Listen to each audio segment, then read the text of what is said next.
Candlestick Park in San Francisco on a beautiful Northern California evening. Big game in the NFC's Western Division. The New Orleans Saints and the San Francisco 49ers. And welcome everybody to the final game of a wild NFL weekend. We could have more of the same tonight. The New Orleans Saints come in tonight desperately needing a win to stay close to the San Francisco 49ers in this NFC divisional Western Division.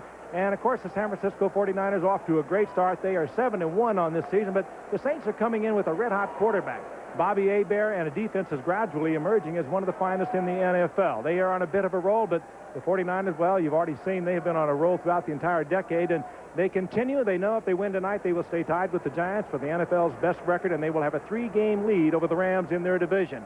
They have been doing it not with mirrors, but as you watch this football team perform now, you realize that they're doing it without a lot of key people. They've had Ronnie Lott out of the lineup. Joe Montana's been out of it. And a lot of other key players that you think would at least lose one along the line somewhere. It's amazing, Frank. They just haven't missed a beat. Walsh leaves after 10 years, the last 8 spectacular seasons. Seifert comes in. They go through a lot of really difficult situations this year with Montana missing 2 of the last 3 games. Ronnie Lott has missed 5 consecutive games. Each is back in the lineup tonight. Now they have another problem. Michael Carter is out. They have to wonder about Keena Turner. He is hurt as well. But still, through it all, they are 7-1. And not only that, they are 6-0 on the road. That means of the final 8 games of the season, 6 are here at Candlestick Park, including the next 4 in a row. So the 49ers try to go to 8-1 tonight, and Dan, the New Orleans Saints try to go to 5-4. They were 1-4. They won 3 in a row. But tonight's game, obviously, a very vital game for the Saints. Really, Al. You know, they were out of it there at 1-4. Nobody gave them a chance. And now, miraculously, the Saints have battled their way back into it. And they got a lot of help over the weekend. I think if Jim Moore could have drawn up a script, the teams that lost would have lost. I mean, you're looking at the Eagles and the Bears and the Rams and the Redskins. A lot of the teams that the Saints are competing with for wild card positioning all lost. Now it's time for the Saints to help themselves, and can they do it? They're playing the world champions. They're playing on the road. What do you need to win on the road against the world champions? You need a tremendous defense. And take my word for it, the Saints have that. The #1 team in the NFL against the rushing, and against the rush, rather. And to beat the 49ers, to beat them here at Candlestick, they'll need it all and more. And so as this crowd settles in at just past 6 o'clock in San Francisco, incredibly enough, this is only the 2nd game this season the 49ers have played in this stadium. There is Jim Mora, the coach of the New Orleans Saints. The 49ers were scheduled under George Seifert to have played 3 home games by now, but one of the home games was to have been played October 8th against the New Orleans Saints, and because the Giants got into the baseball playoffs and eventually the World Series, they flip-flopped these games. This game originally scheduled for New Orleans, and then the weekend following the earthquake, because Candlestick Park was not ready for football or baseball that weekend, they moved a home game to Stanford Stadium. And in that game, Joe Montana was hurt. He left the game with a sprained knee. Then he missed last week's game at the Meadowlands against the New York Jets, but Steve Young and Steve Bono led the 49ers to a 23-10 victory, and Montana will be back at the helm tonight. The 2 top quarterbacks in the NFL through the first half of the season are matched up in this one as we get set for Monday Night Football from Candlestick Park. Rod Harris, Gene Atkins, and Bobby Morris drop back deep to receive for the New Orleans Saints. And Mike Cofer to kick off for the 49ers. So the 49ers trying to go 3 games up on the Rams in the West, trying to go 4 games up on New Orleans, and this one is underway at Candlestick Park. Cofer's kick fielded at the 2-yard line by Rod Harris, out past the 20, and Harris to the 23-yard line. The rookie from Texas A&M is stopped there by Darryl Pollard. Bobby Hebert has been very hot over the last 3 weeks. The Saints have not only done it with great defense in their 3-game winning streak, but with Hebert as hot as he's been in his career. Hilliard and Buford Jordan are the running backs. Jordan spells Craig Hayward. Martin and Hill are the wideouts, and Brenner is the tight end. And there are the guys up front, the veteran Stan Brock, number 67, the right tackle. 1st and 10 at the 23-yard line. They split Jordan to the right, give it to Hilliard, their main man, and Hilliard takes it out to the 29-yard line. A pickup of 6. The linebacker, Michael Walter, number 99, in on the tackle. The 49er defense, again, minus Michael Carter. Pete Kugler spells Carter at nose tackle, and Kevin Fagan. And then the linebackers, Haley can line up or down. He's the pass rush specialist. Millen, released by the Raiders earlier this season. And the revamped secondary, minus Fuller, minus McKyer, who is now second string, but Lott has come back at free safety. 2nd and 4 from the 29-yard line. And it's Hilliard again, fighting his way out to the 34-yard line for what should be a first down. Michael Walter in on the tackle. And Hilliard picking right up where he left off last week. In fact, over the last 3 weeks, he and Hebert and the defense have been the keys. And timeout on the field. There is an injured Saint. It's Brad Edelman, the left guard, number 63, who needs the attention.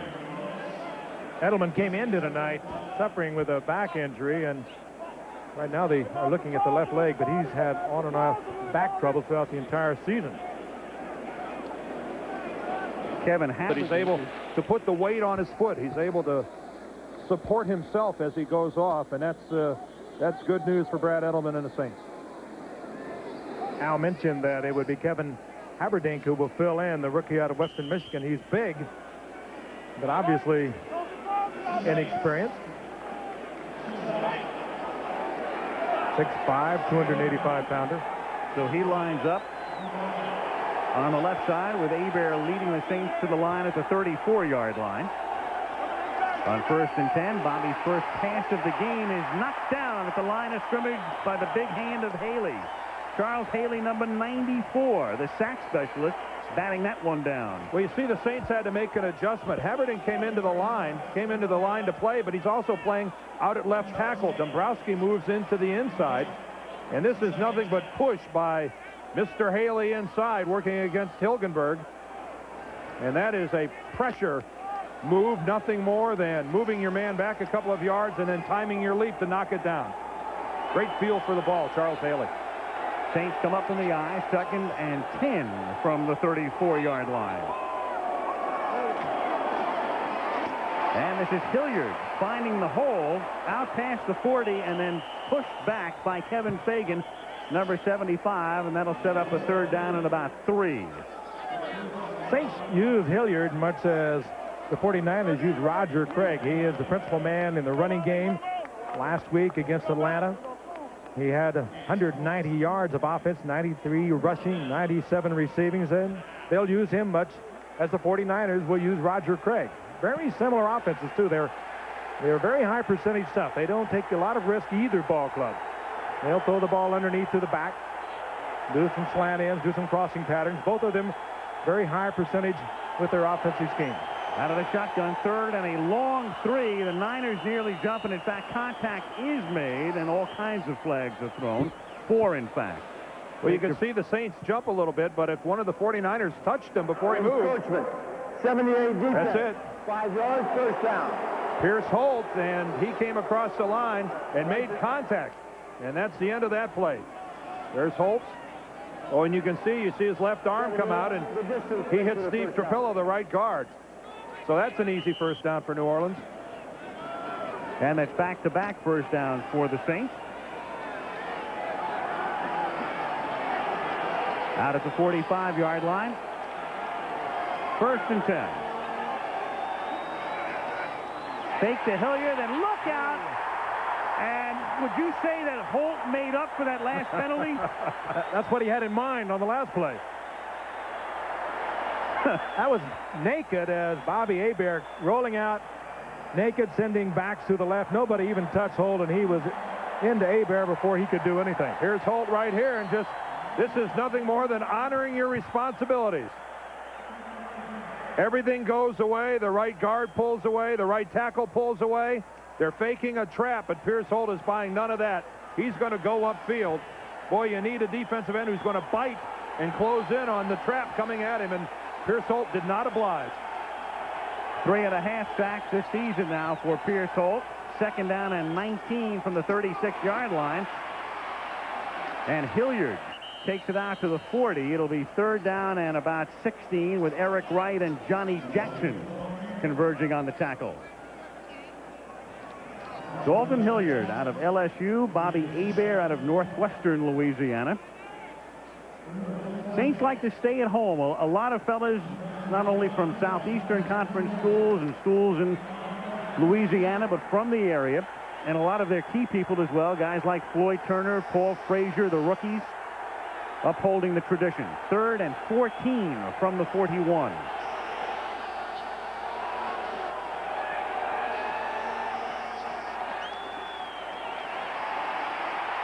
Hebert stepping up and then throwing complete to the 45-yard line to Brett Perriman, and he stopped at the 46. And so after 2 first downs, the Niners hold the Saints. New Orleans forced to kick. Wright and Pollard in on the last tackle. 11 minutes to play in a scoreless opening quarter.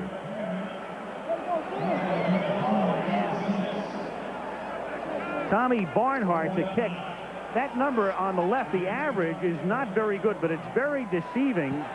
A lot of his kicks have been from near the 50-yard line. He's angled them out of bounds, or they've dropped dead inside the 20. He's been doing a fine job, all things considered. And Barnhart's kick this time is a decent one. A fair catch is called for and made at the 21-yard line by John Taylor, and the 49ers and Joe Montana will take over there. 10:31 to go in the first quarter in San Francisco. San Francisco has the ball at the 22-yard line. The 49ers have their first possession of the night upcoming. Joe Montana, 3 weeks ago, out with a sprained elbow and missed the Dallas game. Then came back to help lead them to a victory over New England, but sprained his knee in that one, missed the Jets game. And so here he is making his 7th start of the season, and this is the 49ers' 9th game in his 11th year. Joe Montana, 3 Super Bowl rings, and the 49ers with a 1st and 10 at the 22-yard line with Roger Craig going in motion. Montana, a short drop. The pass is caught by Taylor, and a first down out at the 35-yard line. And you'd never know that Seifert's the coach. That's the same way they might open up with Bill Walsh and did many times over 10 years. Here they are offensively. Craig and Rathman are the running backs. Taylor and Rice, the great wide receivers, and Brent Jones, the tight end. The offensive line, they've had some problems up front, but they're getting better and better. You'll see Tausch a lot at guard. And Steve Wallace will spell Paris from time to time at tackle. From the 35-yard line, Roger Craig out to the 40-yard line. It has not been a vintage season thus far for Craig, and some of the problems have to do with the adjustments on the offensive line, but he is starting to get it in gear. Gain of 5 here, and defensively for the Saints, who've been terrific over the last 3 weeks. Wilkes, the longtime defensive end, has moved to nose tackle, flanked by Warren and Gethers. Ricky Jackson, Mills, Johnson, and Swilling's been on a tear lately. Massey Cook, Atkins, and Dave Waymer, the free safety, was a teammate of Montana's at Notre Dame in the late 70s. From the 35-yard line, Montana's going for a first down and more as Taylor goes out of bounds at the Saint 46-yard line. There's the list that George Seifert is looking at. He has not changed from Bill Walsh in the sense that the plays were given, some 15 of them, to the 49ers last night, and barring anything unforeseen, they would go out and run all 15 of them. Crossing pattern underneath, very high percentage, safe pass to John Taylor, who in the first game, when Montana threw 3 touchdown passes, Taylor had 2 of them. Rice had the other one. But this next play will be on the list. Rice goes in motion from the 45-yard line. A little misdirection with Craig pulled down from behind by Pat Swilling as he takes it to the 43-yard line, and we'll take an isolated look at number 56, Pat Swilling. Here's a guy that is really back into the play, and the 56 that he wears shares that with Lawrence Taylor, and in many ways they're players that share a lot in common. Great pass rusher, 8 sacks in the last 4 games for Pat Swilling. Rathman in motion, 2nd and 8. A little toss to Roger Craig. He has room, but it closes in a hurry. Vaughn Johnson smacking him at the 39-yard line. Smacking him. Oh, pretty good choice of words now. That was a smack. Hear so much about linebackers from various teams, but the New Orleans Saints are not second to many teams, with Jackson on the outside and Swilling, and Von Johnson, the #1 draft pick those many years ago, putting a smashing hit on Craig. They have another inside linebacker, Sam Mills, is 5'9", a 225-pounder. He too can hit. 3rd down and 4. From the 39-yard line, Montana protected well, throws, hits Rathman, and a 1st down. They love to go to Rathman as a receiver. That's his 38th catch of the year for the fullback out of Nebraska. 1st down, 49ers. Look at the way the 49ers are getting back and getting rid of the football, too. I think you're looking at several things here. One, a great pass rush by the New Orleans Saints, so Joe Montana doesn't want to sit on the ball, even if he's 100% healthy. Secondly, he's nursing the bad leg. You know he doesn't want to stand in the pocket and take a shot. I think New Orleans has got to realize pretty quickly that Montana is going to throw rhythm passes, at least early in this ball game, getting rid of the ball in a hurry.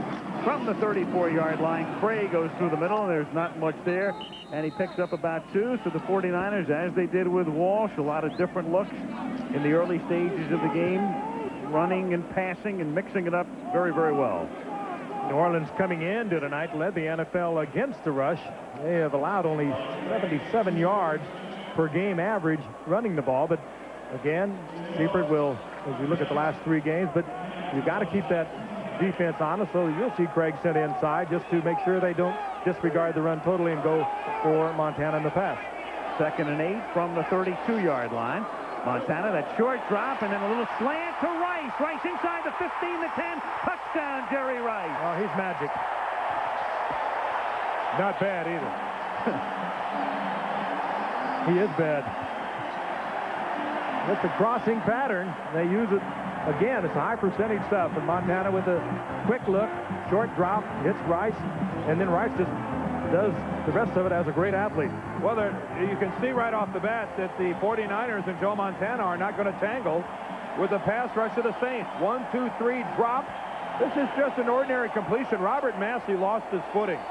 When Jerry Rice made his break to the inside, Massey went down, and then it's like the rest of the secondary. I know they were trying, but the greatness of a Jerry Rice, it looked like a man among boys heading for the end zone. The NFL new 49er record, isn't it, for Rice? Or he ties one. Gene Washington's record of 59 touchdown receptions. He's doing it all so quickly. Well, now in his only 5th year. 6 minutes and 30 seconds remaining in the 1st quarter at Candlestick Park, where the 49ers lead it 7-0 as they go 78 yards. And it culminates with a Montana to Rice pass for 32. Rod Harris, the rookie from Texas A&M, is back. He's in the middle, flanked by Gene Atkins and Bobby Morris, as Cofer puts it in the air. This time a shorter kick at the 10-yard line. It's Rod Harris. And he brings it back out to the 26-yard line, and the Saints take over at that spot for their 2nd possession. Their first resulted in 2 first downs and then a punt. A little skirmish right there. Ronnie Lott involved in it for the moment. Not much action, and the Saints ready to take over at the 26 with Bobby Hebert. And again, it's Haverdink in the game, spelling the injured Edelman. Meanwhile, it's almost like when Steve Carlton and Nolan Ryan were going head-to-head when they were both active in strikeouts, Rice and Craig, in a good battle for touchdowns and in touchdown receptions. Gene Washington has now been tied by Jerry Rice for the all-time 49er mark. Saints from the 26-yard line. Hebert throwing into traffic, and it's dropped at the 40-yard line, and it's incomplete. Dropped by Hobie Brenner, no fumble, incomplete. Michael Walter and Chet Brooks converge to dislodge it. What a perfect pass, though, from Bobby Hebert. Hobie Brenner is splitting the coverage right between 2 49ers. Now, that's, of course, why he takes such a big shot, but what a wonderful throw. That time by Bobby Hebert. Michael Walter's going to get in there and make the shot, but look at the touch on the ball right onto the hand. Boy, that was something special. And then Chet Brooks comes in and pops it loose. Hobie Brenner tried, but beautiful throw by Hebert. Jordan goes in motion from the 26-yard line, and they give it to Hilliard. Big hole, and he exploits it. Gets out past the 40 and spins his way out to the 45-yard line, where Darrell Pollard makes the tackle. A 19-yard pickup for Dalton Hilliard. Well, that's just great running on the part of Hilliard. He's only 5'8", but he has enormous thighs, and he is so quick. The little opening. Now watch this move right there. Just totally juking the man right off his feet, Eric Wright, and getting the first down out of the 45-yard line. But at 5'8" and 204 pounds, this is quite a package. Great strength in those legs. From the 45-yard line, 1st and 10, New Orleans. 49ers on top 7-0. 5.5 minutes to play in the opening period. And this time he picks up about 4. Michael Walter and Matt Millen and Ronnie Lott also entering the picture. And in fact, entering the picture a bit too late, according to Jim Tunney. Ronnie Lott is back. Yeah, he's That's characteristic of him. He's back 15 yards. I mean, that is really a late hit by this guy. He's out 5 weeks. You can understand maybe wanting a taste for combat and for contact. But this is drastically late. Number 42, 15 yards. Now watch this. Hilliard is now down, and there comes Ronnie Lott, helmet first. And that's going to draw a flag in any game on any field. I mean, they're sizing a guy up and just putting a hat right on him. A blatant cheap shot by Ronnie Lott. A classy player making an unclassy move. 1st and 10, Saints at the 36-yard line.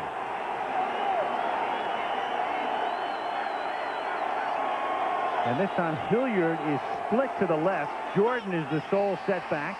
And Hebert going deep, but a little too deep for Eric Martin, who had sprung free.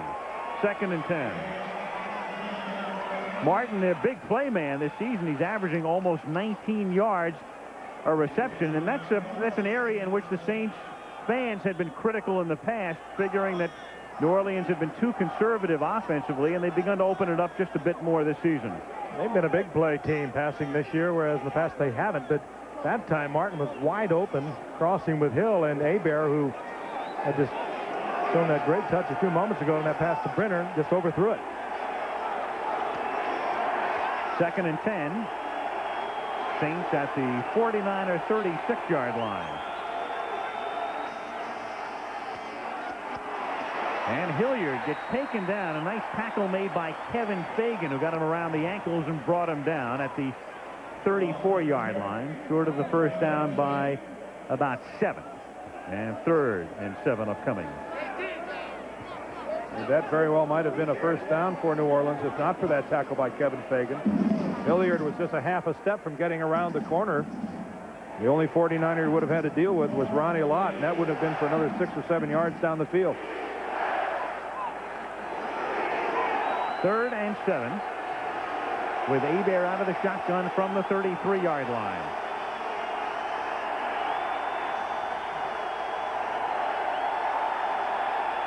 Four-man rush. Hebert under pressure, gets it away. Coming back to make the catch is Lonzell Hill. First down at the 14-yard line, tackled by Pollard. And the rush put on that time by Larry Roberts, who was draped around Hebert as he released a 19-yard pickup. And that's why the ball flutters down there.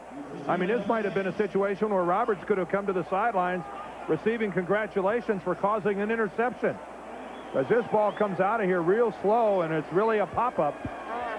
And Hill is the guy that's able to make the correction. Pollard reacts to it way too late, and New Orleans getting a decent drive when they need it. Son of the great former receiver, J.D. Hill, gives him a first down at the 14-yard line. Saints on the move after a 49er touchdown drive. Hebert protected well this time, throws, and the catch is made at the 6 by Hobie Brenner, who gets taken down by Matt Millen at the 6-yard line. It'll be 2nd down and 2, and a perfect throw by Hebert. Millen's got to be saying, Frank, I'm sorry, I can't cover a guy any better than this. And again, a perfect touch by Hebert into the tight end, Hobie Brenner. Let's look at it.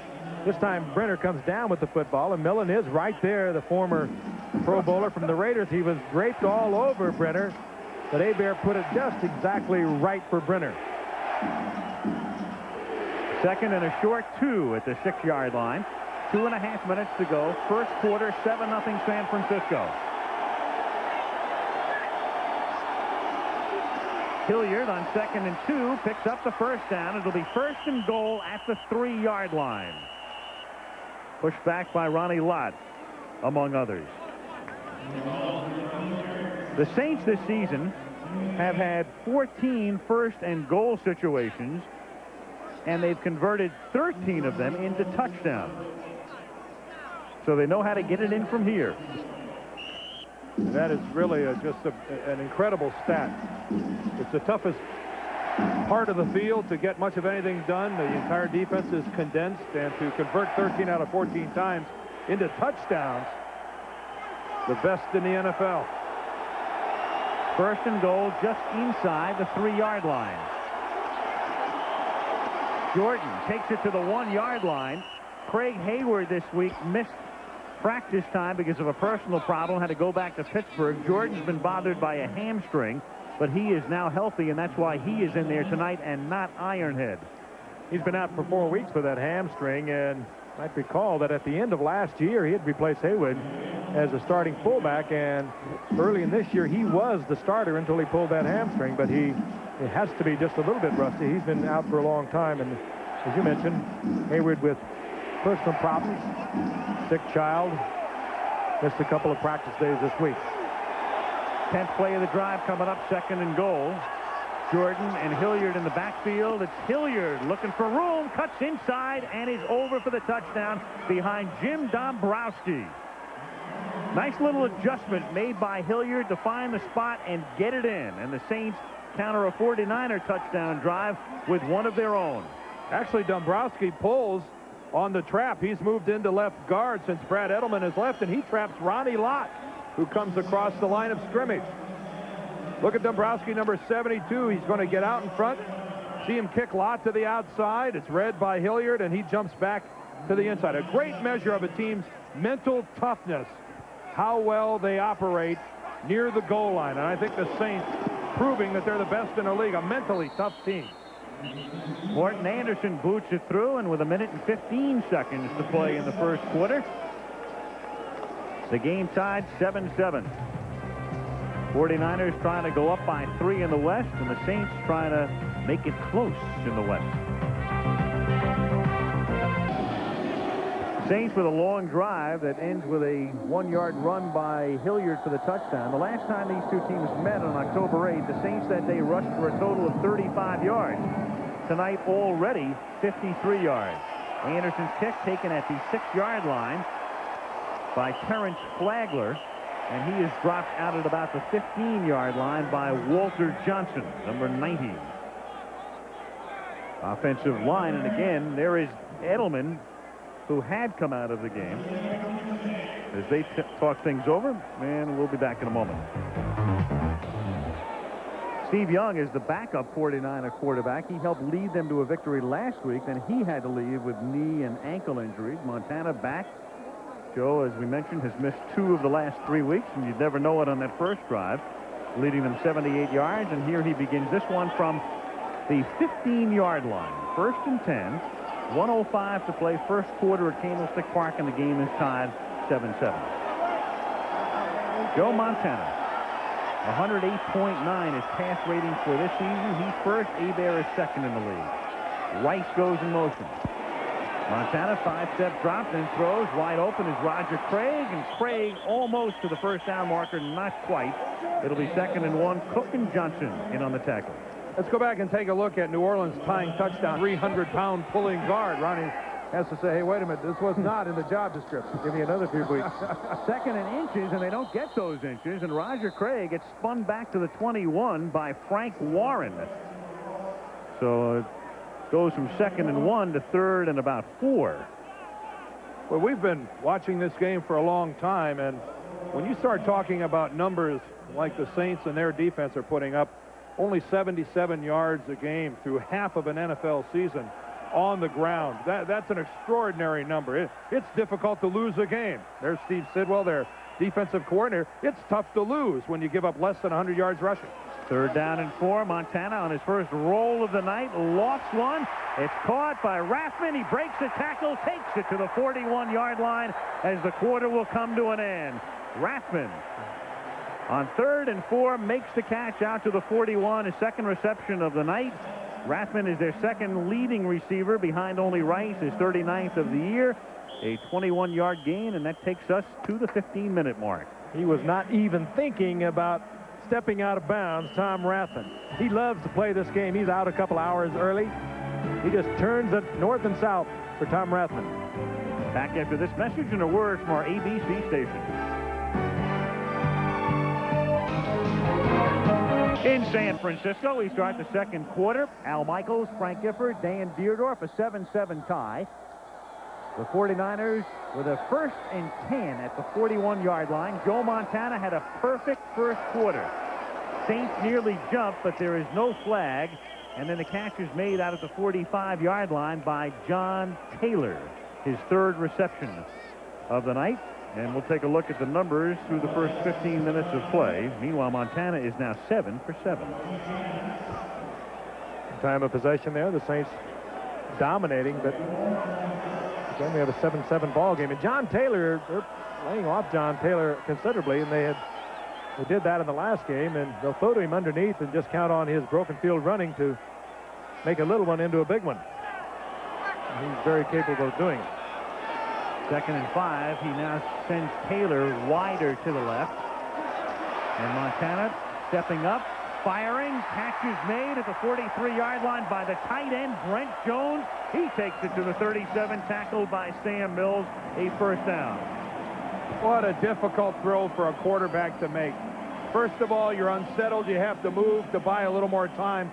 But then your receiver is moving from your right to your left, perfectly parallel to where you are. So in other words, it's not a situation of dropping the ball over the top or anything like that. And Joe Montana buying a little extra time and just throwing a perfect pass. Watch the right of your screen. There comes Jones across the middle. And just look at it. Look at the lead right out on the hands.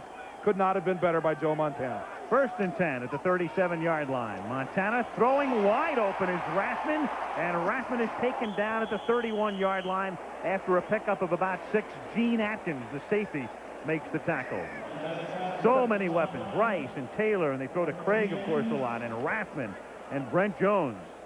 What a well-conceived play for the 49ers. They fled both backs out of the backfield. Craig naturally is going to draw primary attention. He takes it deep downfield. You bring Rathman right behind him. You almost guarantee he's going to be covered with a linebacker. He was wide open and gets the reception.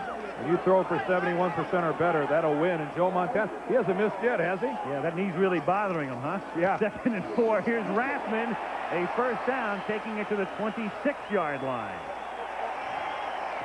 Montana's ended tonight, passing at 68.6.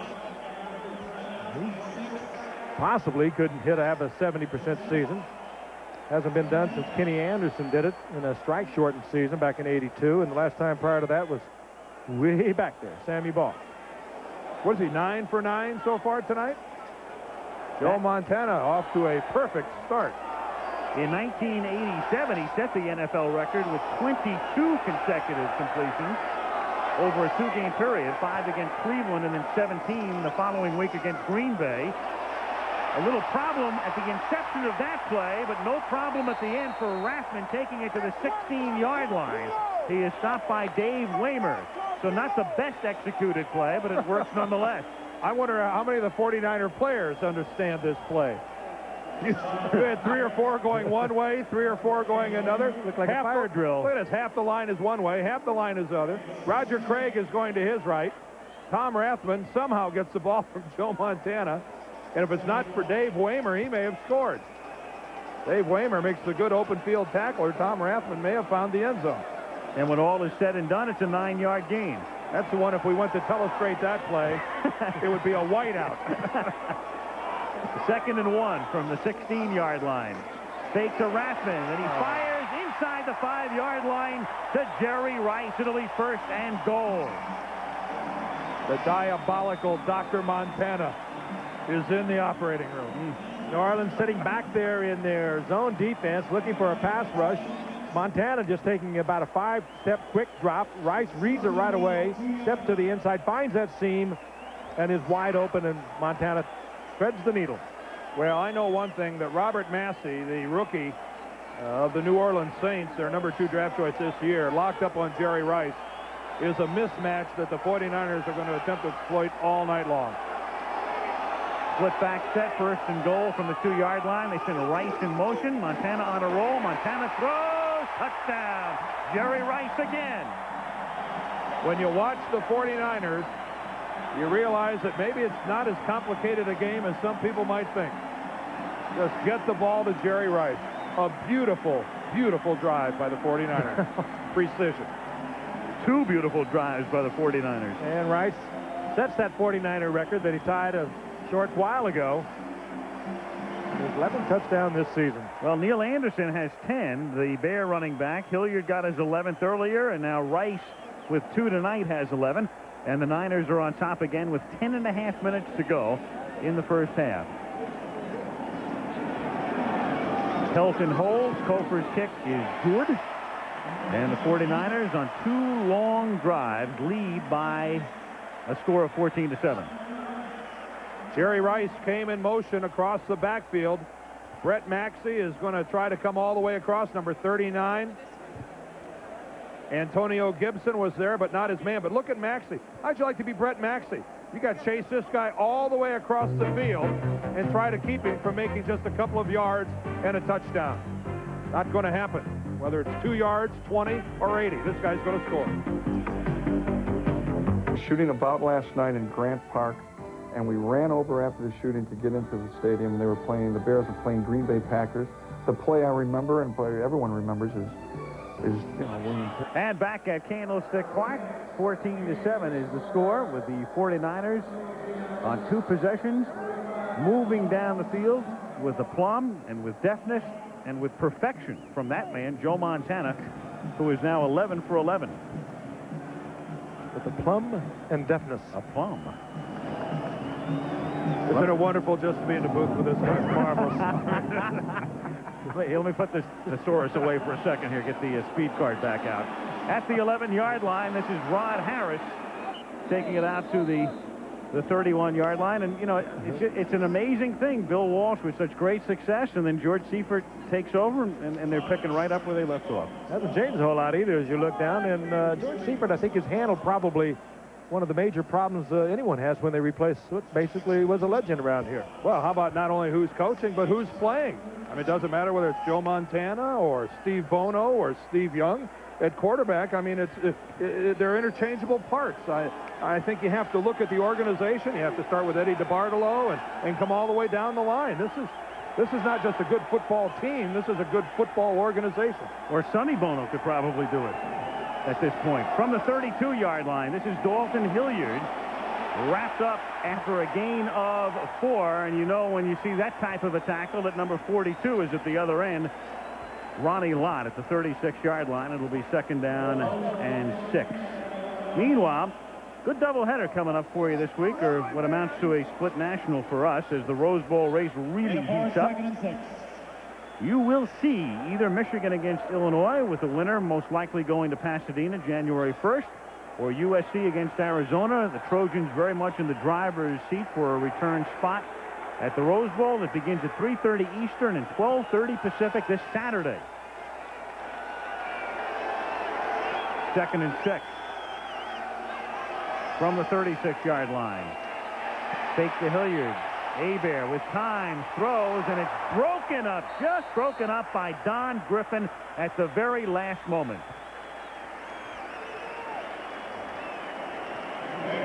Here's Don Griffin. He's one-on-one with Lonzel Hill, and he's beaten right there. He is just a little bit out of the play, but look how the ball is a little underthrown. You can see Hill had to delay, slow down, and that allows Griffin to come back into it and get his hands on the ball. Good recovery that time by Don Griffin. 3rd down and 6. Saints at the 36-yard line. Hebert lining up in the shotgun. Play clock down to 5 seconds. Down to 3 seconds. And he just gets it off on a low snap, and on 3rd and 6, open over the middle is Brenner, and he has a first down as he takes it out to the 45-yard line, and he is tackled there by Pollard and Griffin. Talk so much about Montana, his high percentage of completions coming into tonight. Bobby Hebert was throwing at just under 67%, coming off of several hot games. And the last 5 consecutive games, he's passed for over 250 yards. So he's right behind Joe Montana as the number 2 passer in the NFL. So we're looking at 1 and 2 tonight. Montana's been perfect tonight. Hebert is 4 of 8 for 42 yards. 1st and 10, New Orleans at the Saints' 45-yard line. Hilliard behind Jordan into 49er territory, a 9-yard gain. He's tackled by Walter, who's a little shaken up on the play, but Michael gets up, favoring his right arm. Yeah, Michael gets up, but that right arm is hanging. You know, you talk about these are the number 1 and the number 2 rated passers. I think a lot of that has to do with the system in which they operate. Both of them are ball control type of passing operations, the short stuff underneath, the quick rhythm passers. Neither one of these guys is what you might call your classic 7-step drop back quarterback that stands there, holds it, pumps once or twice, and then gets rid of it. A lot of it has to do with the system, but these two execute it to perfection. 2nd and 1 at the 46. Hilliard gets that one and about 4 more, taking it to the 41-yard line. Pierce Holt makes the tackle, and we have about 7:40 remaining in the first half.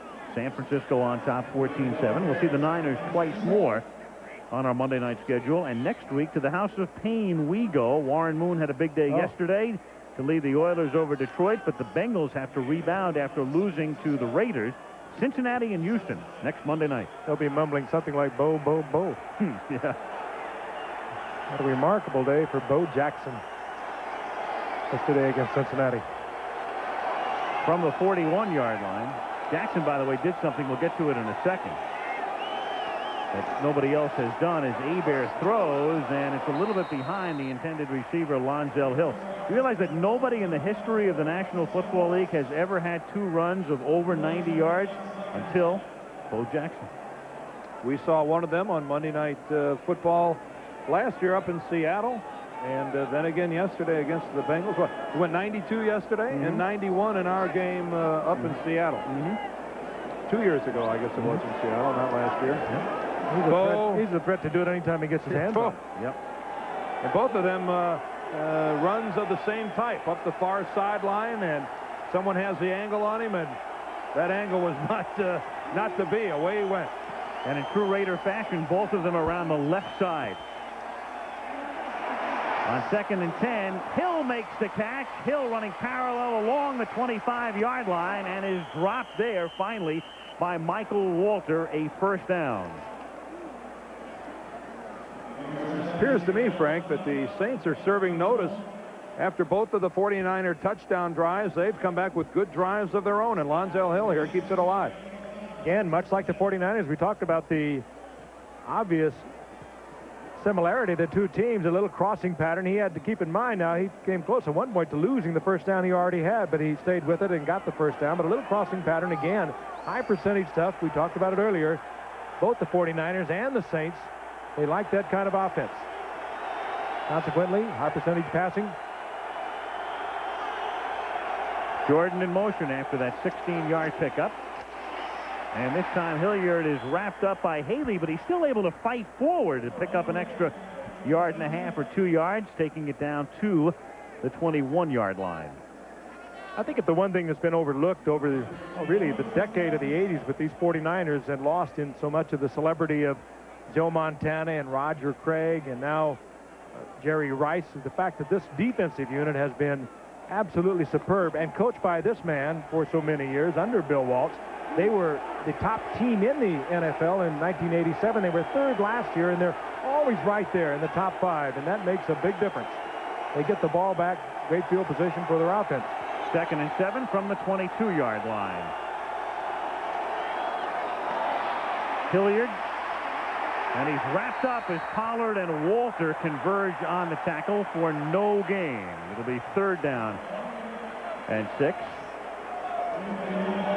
This defense really has never had the comparable big names, with the exception perhaps of Ronnie Lott. A lot of players have come in and gone, but they have maintained those big numbers, always in the top 5. Look at the legs I spoke of a moment ago, his big thighs.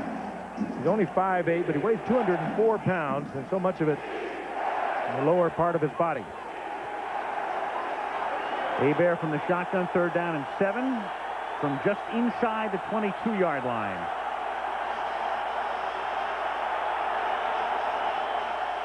Just a 3-man rush, and the pass is lofted and broken up in the end zone by Eric Wright, number 21, intended for Brett Perriman. That looked like the Eric Wright of the '84 season. A Pro Bowl cornerback who's had all kinds of physical problems ever since. But watch this coverage. Snip it out if you want to teach how to go man-on-man coverage. Eric Wright, see how he plays the ball? How many times have we watched a game where a cornerback ends up playing only the receiver? Look at Eric Wright play the ball. He feels where his man is, but at the same time has the presence of mind to go back and play the ball. Morton Anderson, a 39-yard attempt, and after he had slumped through the first 4 games this year, he has now hit 9 of his last 10. He's perfect from 39. The Saints come up with 3, 4:25 to go in the half, and the 49ers lead by 4 at Candlestick. Morton Anderson, as we said, he slumped in the second half of '88. And again, this year off to a slow start, but now they're the up-to-date rankings. Field goal percentage, the minimum 100 made. There he is leading Nick Lowry of Kansas City, Gary Anderson of Pittsburgh. It's as close as it can get. That's right up to the moment after his 39-yarder. His kickoff here fielded at the 7-yard line by Terrence Flagler. Out past the 20, and a good run back for Flagler as he gives the 49ers a first down at the 33-yard line. One thing about Morton Anderson now taking the lead over Lowry and Anderson, I think Lowry and Anderson would be quick to point out that they'd like to kick in a dome half the time like Morton Anderson gets to do at the Superdome down in New Orleans. Kansas City, Pittsburgh, not exactly ideal conditions a lot of the year, kicking outdoors. I think they'd gladly trade places with this guy. They might trade salaries with him, too. At the 33-yard line, 1st and 10. Jones, the tight end, in motion. Montana, who's 11 for 11, and this time incomplete.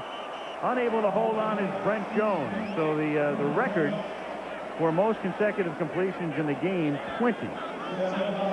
Brent Anderson back in 1982. Brent Jones showing that there's more than one way to lose a shoe. We saw Herschel Walker a couple weeks. Gets stripped of his, and here Brent Jones diving for this Joe Montana pass, ends up sans shoe. Excuse me. The good sans shoe. Sans shoe. A good look at Montana, who Good way actually of cooking. wanted to go to John Taylor on the other side, who was well covered, and he knew instantly when he was covered where he was going to go with the ball, even though it was incomplete. Turned and fired to Jones.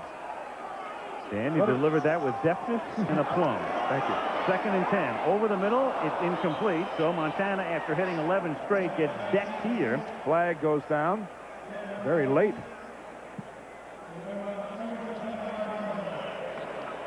And it's against the 49ers,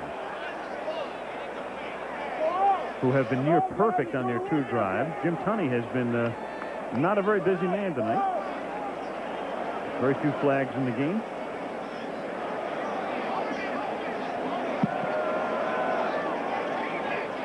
And now they're discussing this with the Saints. Do they want the play or the penalty?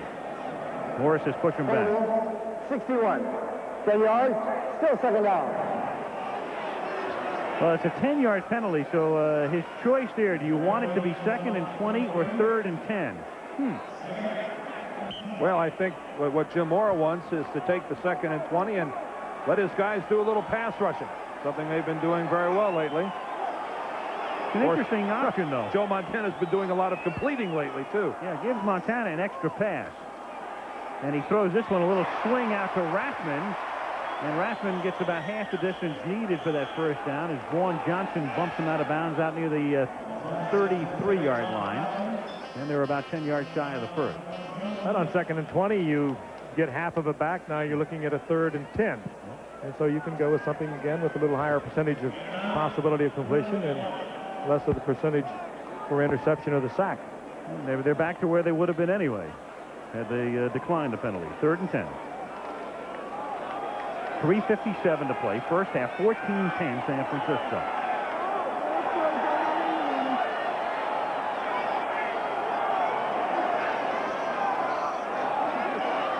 Montana with time, throws, and it's almost picked off. And Wilson had to become a defensive back when Toy Cook stepped in front of him and nearly picked it off.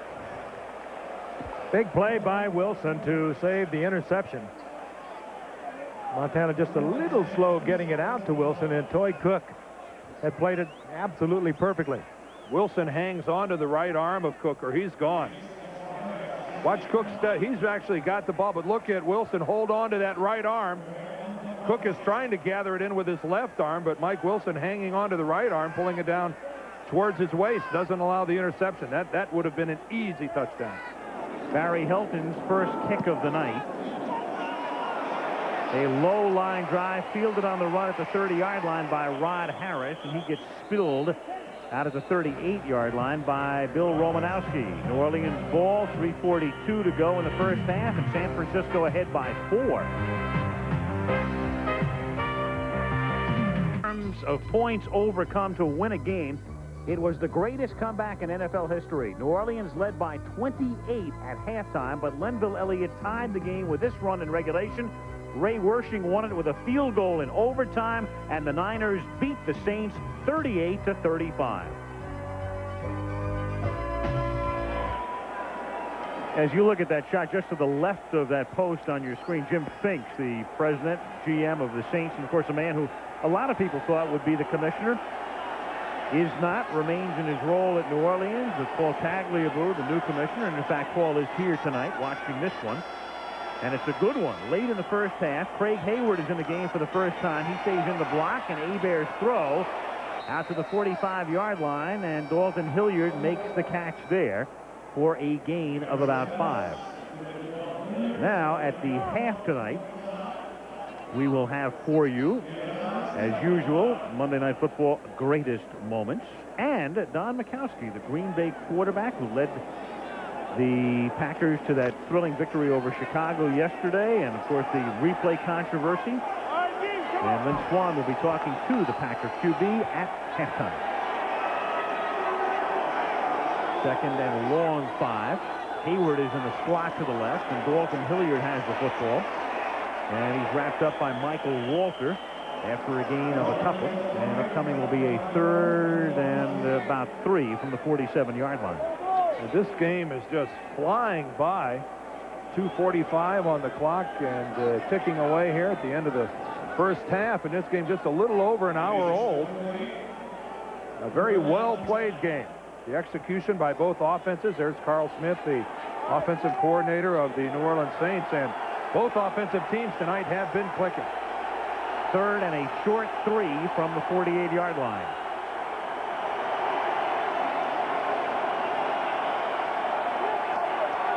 Hebert, pump fake, then he throws, and it's underneath, and not enough, I don't think, for the first down. Hayward stretching and reaching, and maybe with that second effort, but we'll see. Michael Walter wraps him up. Nope, they're not going to mark it even close. There's the old pump fake in reverse. Normally, the pump fake is to set up a long throw down the sidelines. I've never seen the pump fake used to set up a 1-yard bomb before.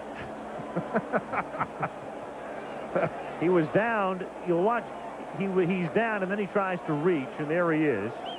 And they spot it on the Saints side of the 50-yard line. You'll see the chain will extend past the 50 and into 49er territory. So they are that much short of the first down.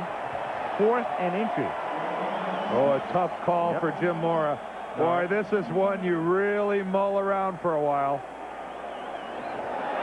Can you afford to turn it over to the 49ers at midfield? No, I don't think so. When you've got a defense playing like yours, you've got to play the percentages and punt it away. Meanwhile, they're going to try to get the kick away in a hurry before the 49ers can set up. The 49ers had to wait. The punt unit getting in as the kick is lofted and is fair caught at the 15-yard line by Taylor. And that takes us to the 2-minute warning. It comes with exactly 1:59 to play in the half. And Montana and the 49ers with all of their timeouts left. Boy, it seems like a long time ago, but it was only, what, 9 nights ago. That logo remains, and that's where the home plate area is at Candlestick Park. You can see the infield has been filled in with sod. You've taken up residency again here, haven't you? Yes, I have. Candlestick and the Cliff, I tell you, it's been the home away from home. At the 15-yard line, the 49ers take over. You're totally shameless, Alan. I just want to Say what? You're just shameless. One thing we know, we can't go to Louisville again. At the 15-yard line, 1st and 10 for San Francisco. All of their timeouts remaining. Roger Craig cuts it back and takes it out to the 21-yard line, and he is stopped there by Frank Warren. And, of course, this is a situation that Montana has been in so many times in his career and with such success in his career. And when it comes to using the clock, has there ever been anybody better? 2nd and 4 from the 21. Over the middle. Catch is made by Craig out to the 30-yard line. And a 1st down.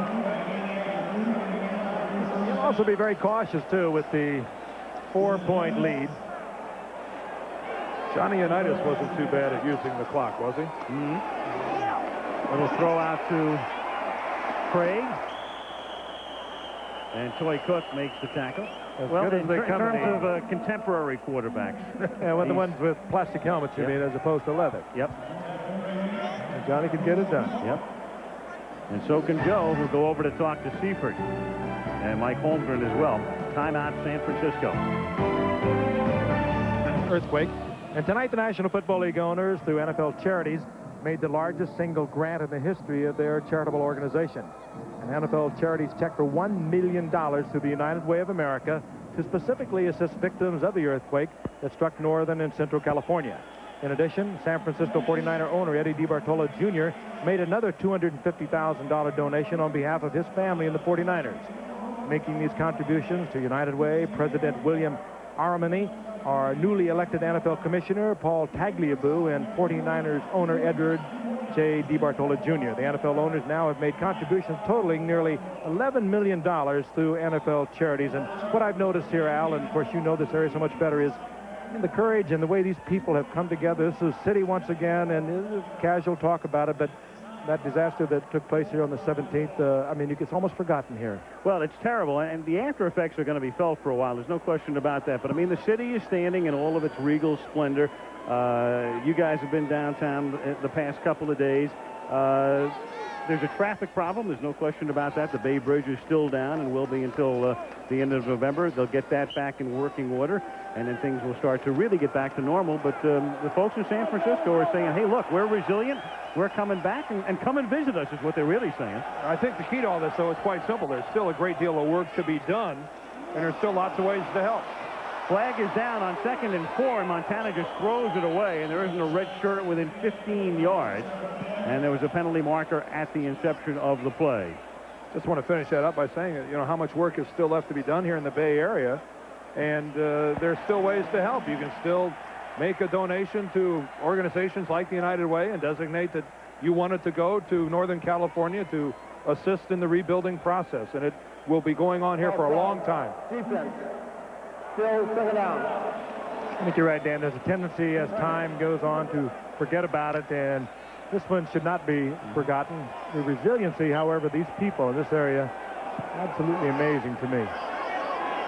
And the 49ers very much helping to brighten the days as they have of the populace throughout this decade, leading here by 4, and the pass is broken up, intended for Taylor.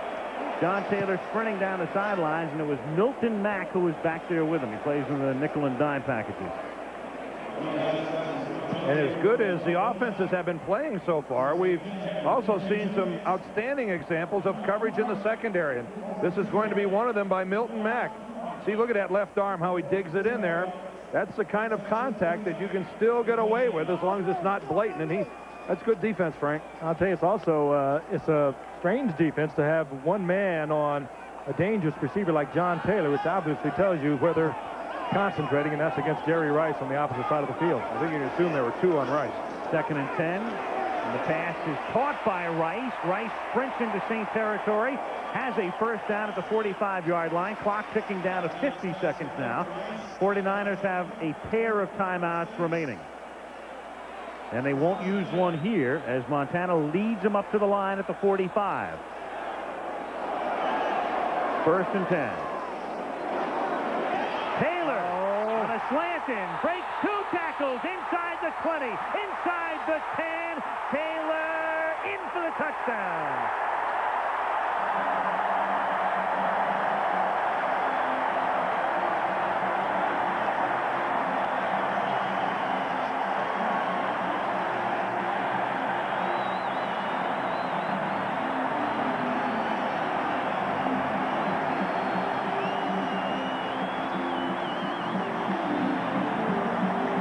The throw was good, but what John Taylor did with it after catching the Montana pass was brilliant. I said earlier, I don't think there's anyone in the league right now capable of turning a little one into a big one like John Taylor.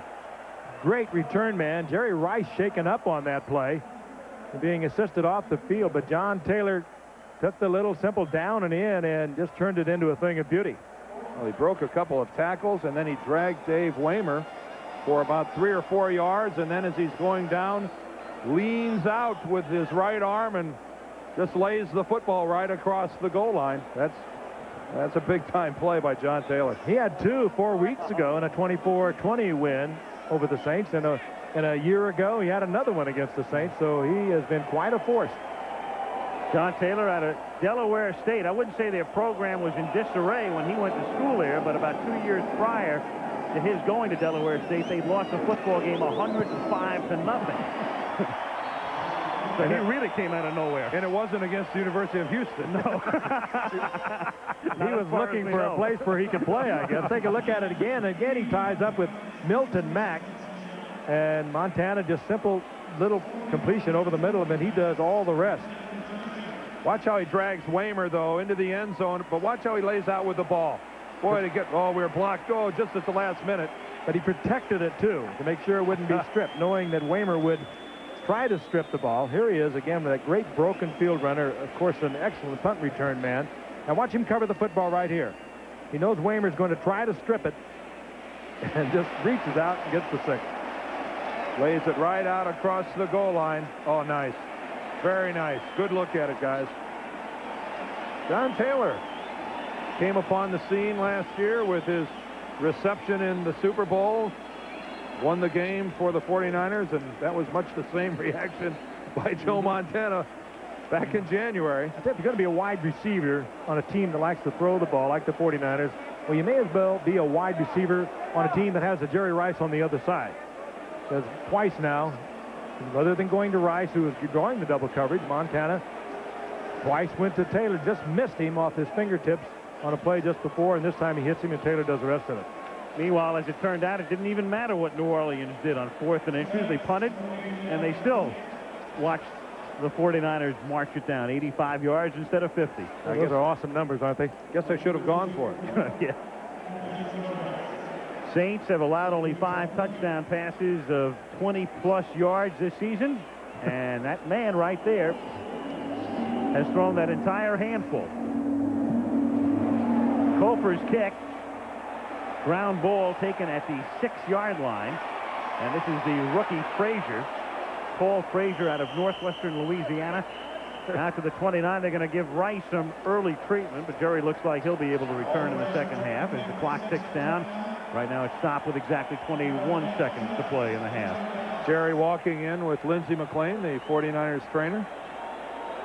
Congratulate all our United States Marines around the world. And we get so many letters from the servicemen from around the world, but it is the Marine Corps' 214th birthday. Congratulations, all you Leathernecks.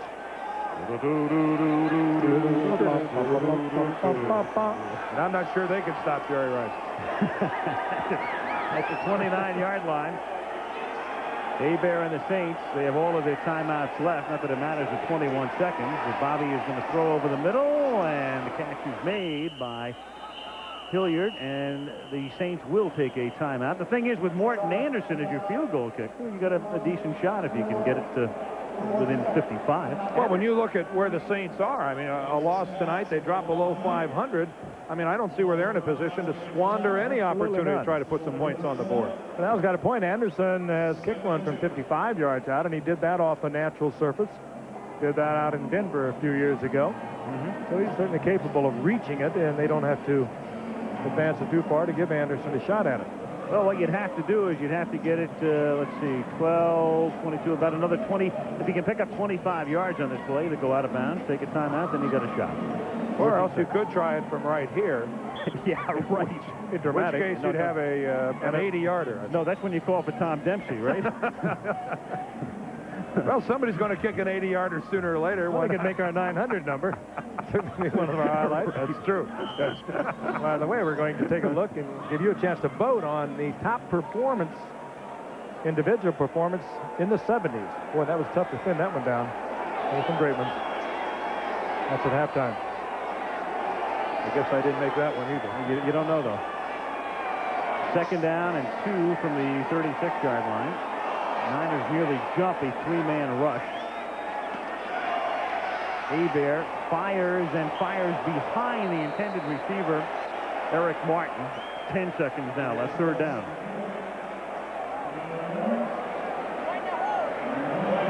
Jim Mora came out of the USFL. Carl Smith, the offensive coordinator. Out of Bakersfield College in San Jose. Out of Wasco? Wasco. He was born in Wasco, just a little north of Bakersfield. How come you know so much about Bakersfield? Well, I've eaten a lot of Kern County long whites. Great potato growing. Oh, of course, I went to the same junior college as Carl. The high school team is undefeated, as they were up until this past weekend. Third and 2. Hebert throws. Hilliard makes the catch to the 49-yard line, and they will take a timeout with 4 seconds. So they're not within field goal range, but they can get off a Hail Mary or whatever they want to do on this play. Maybe set up a screen and try to break it. 1 play left in all probability. And we can tell you that we have coming your way from... Michigan's program has been there on top for a long time, but really a lot of credit goes to John Makovic and what he's done with the Fighting Illini. They are one strong program, and with Jeff George at quarterback, more than capable of beating my alma mater. And in Champaign, and I'm sweating this one out. So why'd you tell us in the car Michigan's going to win by 21? You have mixed emotions, don't you? No, I've got to go with the maize and blue. Final play of the half, if we don't have a penalty, and it ends with Hebert being slung down at the 49-yard line by Bill Romanowski. And so the 49ers, in only their second game at Candlestick Park this season and third home game overall, leave the field at the half, leading New Orleans by a score of 21-10. And ABC's Monday Night Football returns after a commercial, a message from the National Football League, and a word from our ABC station.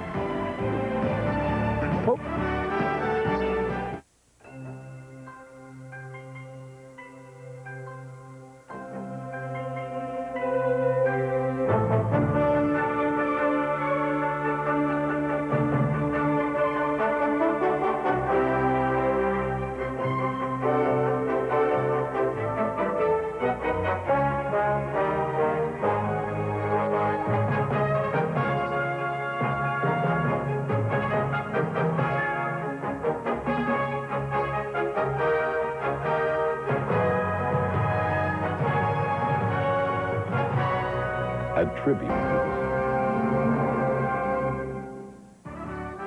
The Toyota Halftime Report, brought to you by your Toyota dealer.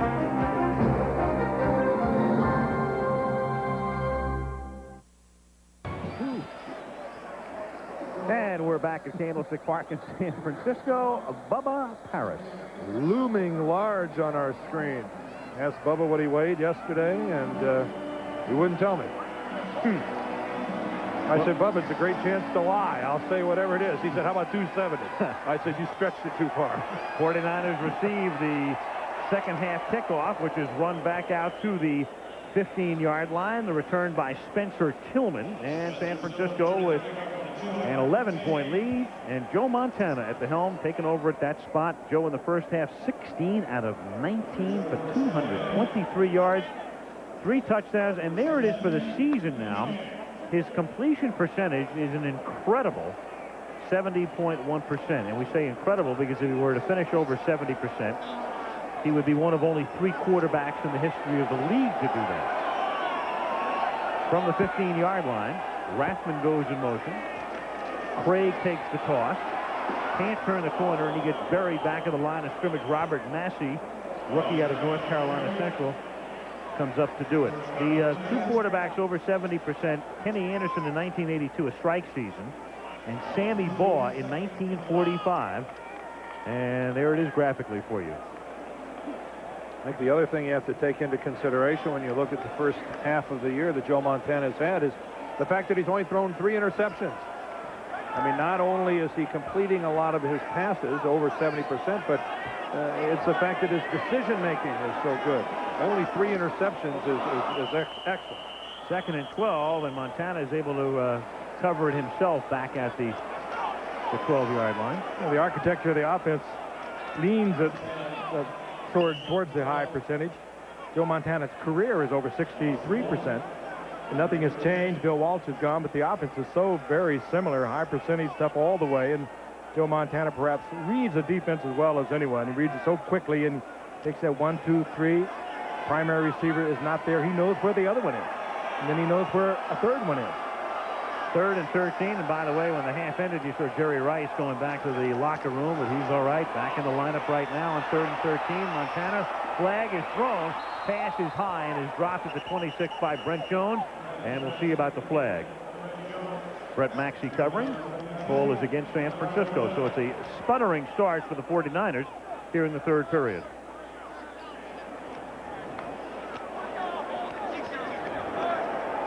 Holding 62 is declined. 4th down. Guy McIntyre, the man. Just another piece of business. Brad Edelman, the Saints guard who was hurt early in the game, sprained knee, and the report on him will not return. Saints should get good field position out of this. And even though they're down 21-10, this is a desperate team into tonight. They lose this one tonight, and they fall 3 games off the pace. Barry Helton standing in his end zone. Rod Harris, the rookie. This is a short, wobbly kick, fielded by Harris at the 45-yard line.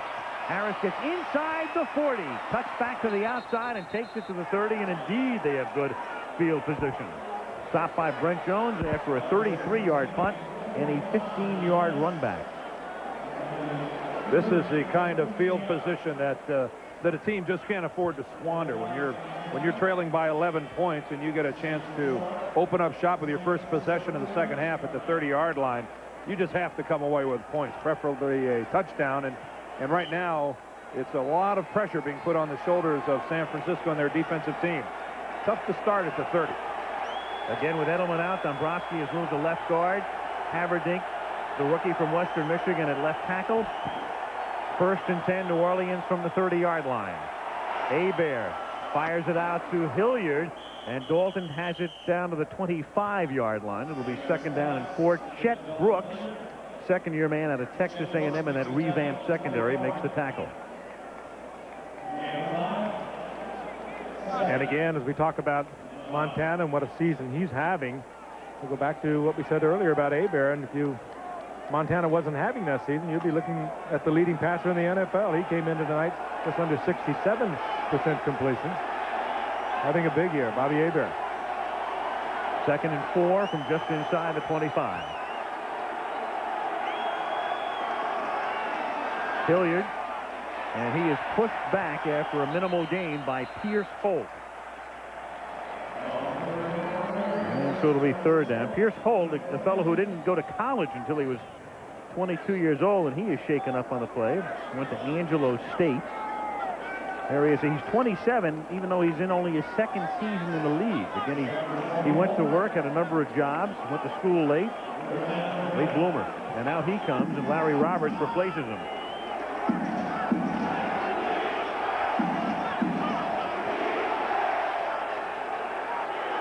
Third and a short 4.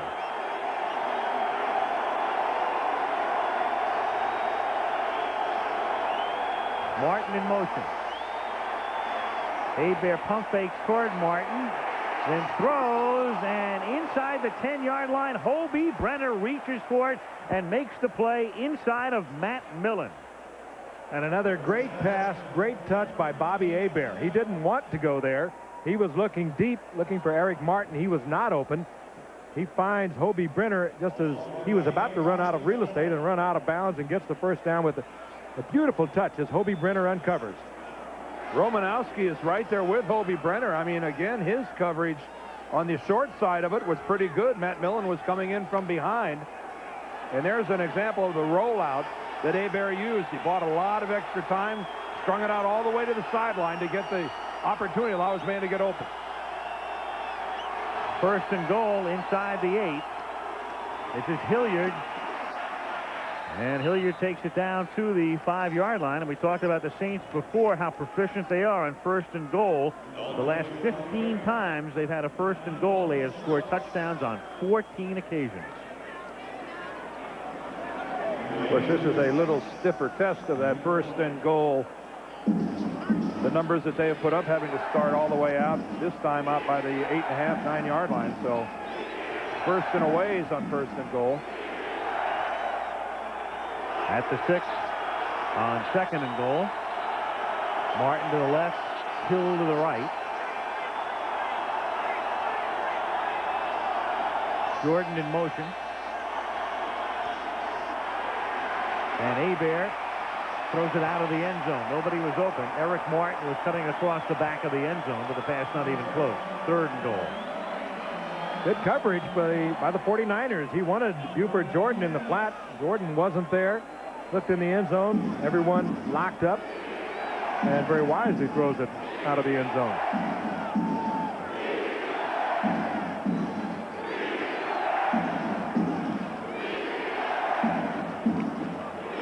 Third down goal at the 6. 10:18 to go. Third quarter. San Francisco on top by 11. 4 receivers in this set.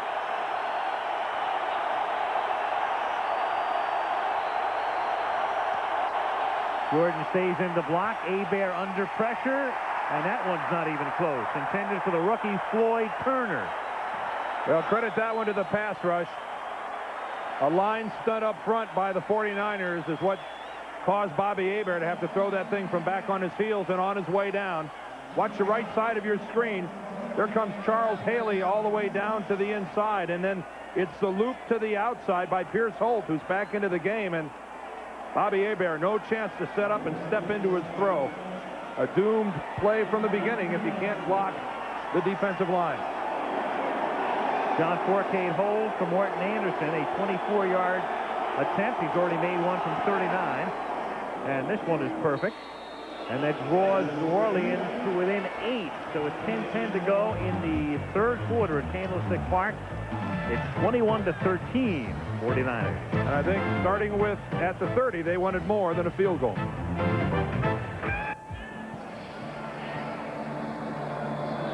$10-10 to go in the third period as the Saints with Morton Anderson get set to kick off, trailing by 8. The Travelers man of the year for the New Orleans Saints.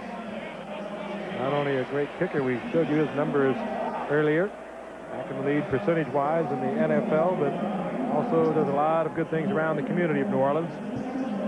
He's the Travelers man of the year for New Orleans, and of course the Travelers man of the year in the NFL will be announced at the Super Bowl. Go get it, Morton.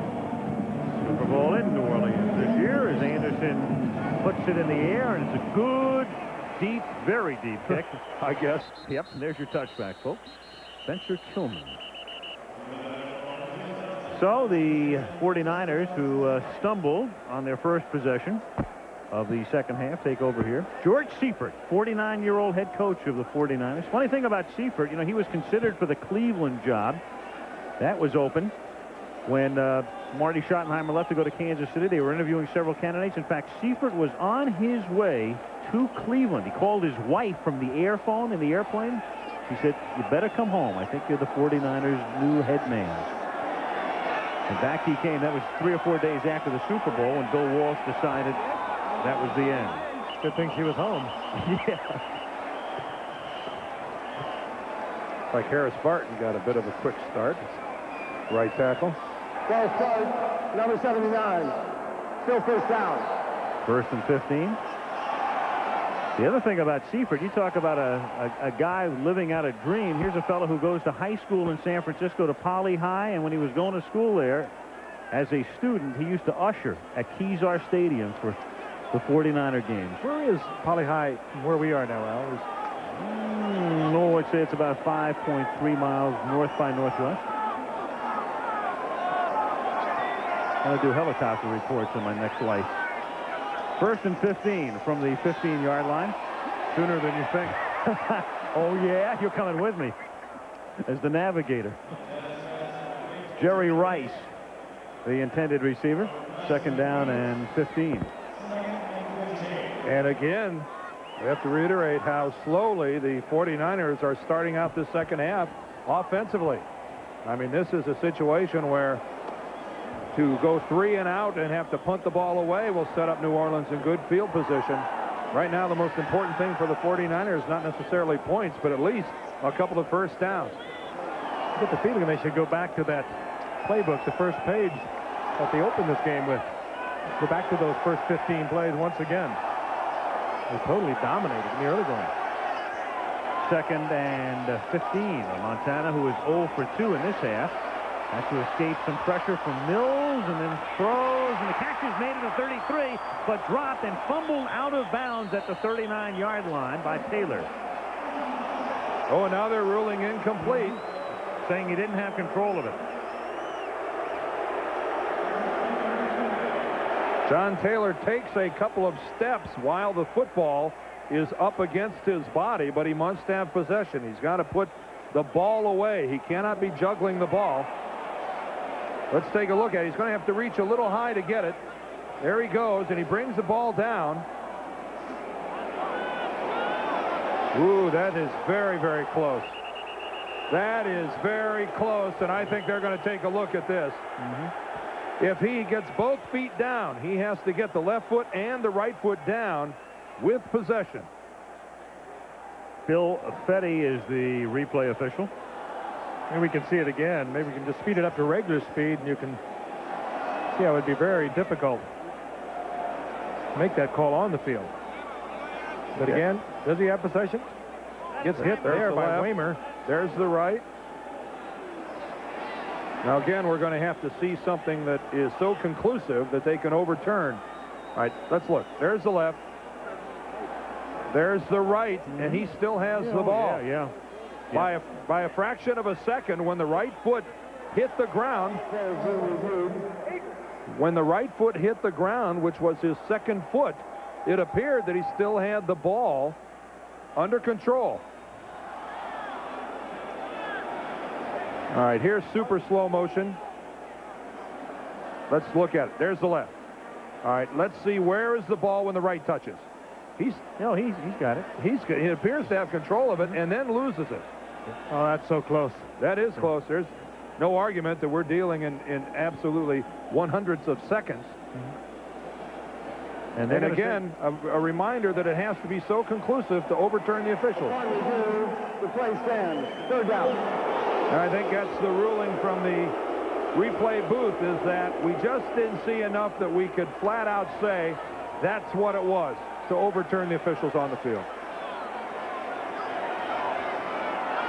And that makes it 3rd down and 15 from the 15-yard line. And Montana fires, and it is incomplete out at the 30-yard line. Gene Atkins busting the play up. There's a flag down. But Gene Atkins almost comes up with an interception. You see the hold against the 49ers, and they're going to have to kick the ball away. But Atkins almost comes up with an interception. Intended for Terry Greer. First time they've gone his way tonight. Look at Gene come in there. And again, it was a good effort that time by Terry Greer fighting for the ball as well, or else Atkins would have had that interception. And again, New Orleans going to get good field position once again, but they've got to get that ball into the end zone. You sense a little uneasiness with the crowd here at Candlestick. Helton's kick is a line drive, end over ender, fielded at the 40-yard line by Harris. And again, a good run back, putting the ball into 49 territory to the 41-yard line. What a difference a half makes. Montana started the first half 11 for 11, starts the second half 0 for 4, and the Saints in pretty good shape right now. That's a surprising vote. I said we all had our picks. My pick had been Joe Washington all along. A great performance, over 270 yards of offense that night. Dick Anderson, a very sophisticated audience, appreciating the great defensive play of the All-Pro Dolphin, and Earl Campbell on that big night against Miami with 199 yards rushing. It's neck and neck, and either man could go all the way when the balloting is open. But a football player. Yep. Meanwhile, the Saints at the 42-yard line, 1st and 10, trail by 8, 9:26 to go, third quarter at Candlestick Park. And Hebert starts by giving it to Hilliard. Pickup of 2. Speaking of voting, Election Day is tomorrow, and there's a Proposition P on the ballot here in San Francisco. The 49ers are set. They like playing in Candlestick Park. It's been a good facility for them, but Bob Lurie has already stated that his Giants will not renew their lease after 1994 here, and the voters of San Francisco will determine tomorrow whether or not they will build a baseball stadium at China Basin or not. That's just here in the city of San Francisco. That's correct. Voting, correct? That's correct. 2nd down and 8. That's one of the big local stories on the eve of the election. The catch is made after Hebert spins around. He hits Martin, but next to no gain at the 40-yard line. It will be 3rd down and 9. And the 49er defense, we talked about it earlier, maybe overshadowed over the years by their more celebrated offensive teammates, rising to the occasion here in the second half. But our defense that came into tonight ranked 3rd in the league. That's how they finished last year, and they won the Super Bowl with it. And the year before, they were number 1. So they've been up there for a long time, and they're doing the job tonight. 3rd and 8. From the 40.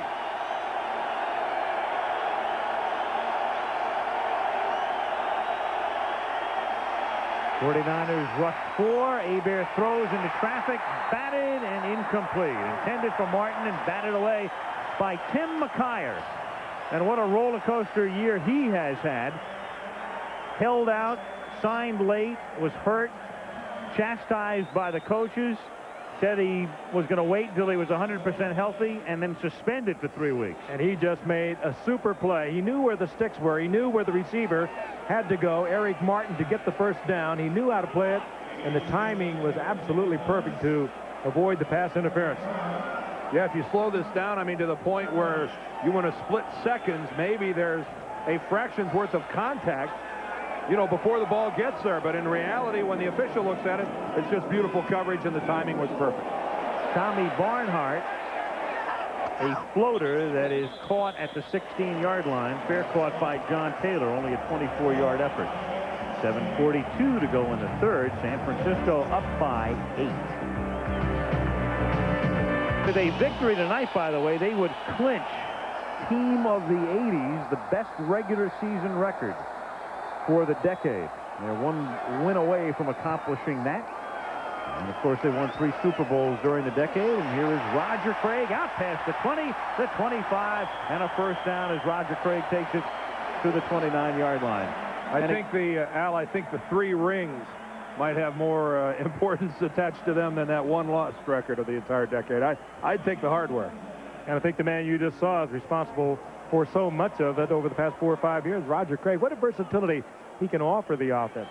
Coming out of that backfield as a receiver, rushing the football, he can do it all. He's done it, and of course, people like Montana and Rice and the drafting they've done and the coaching and all of that, and those 3 Super Bowl rings. And this is also a team that has not missed the playoffs since the strike year of 1982.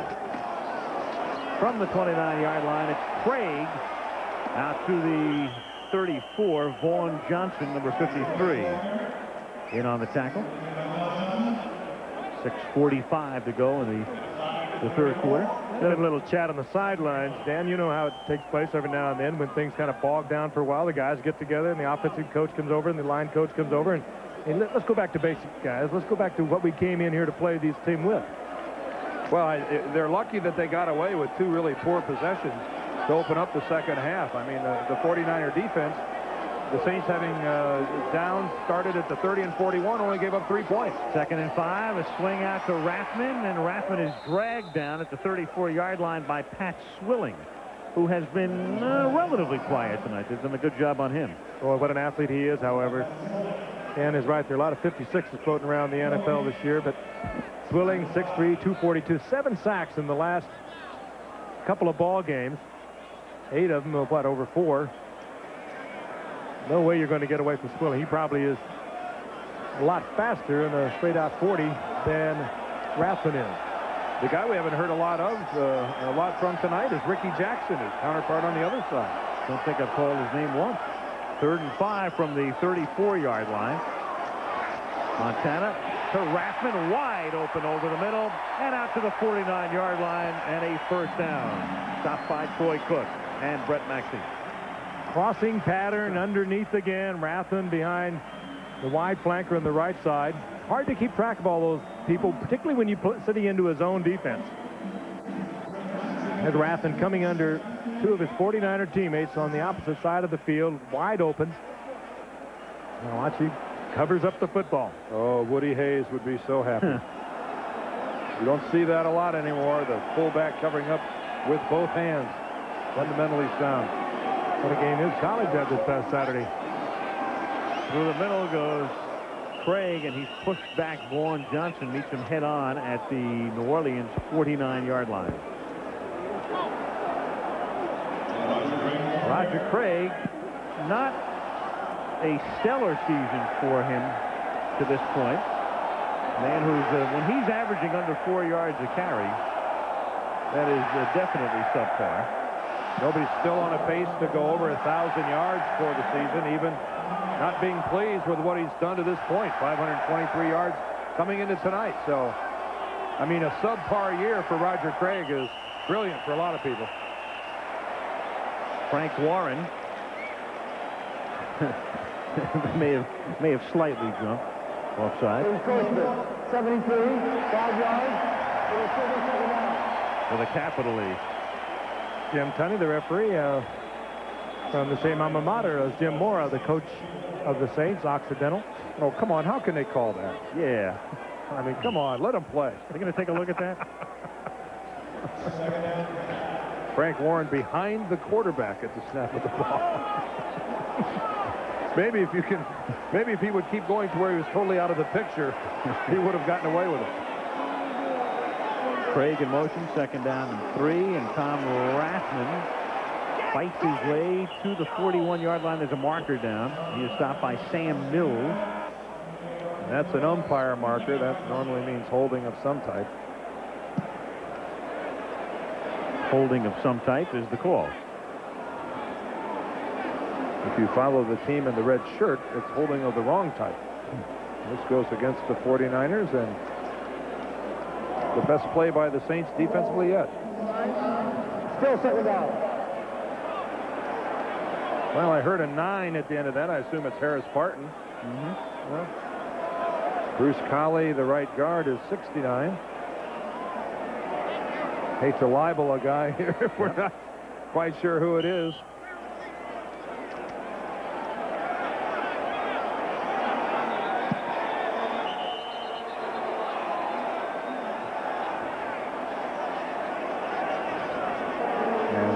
Took off. 30 seconds, 30 seconds.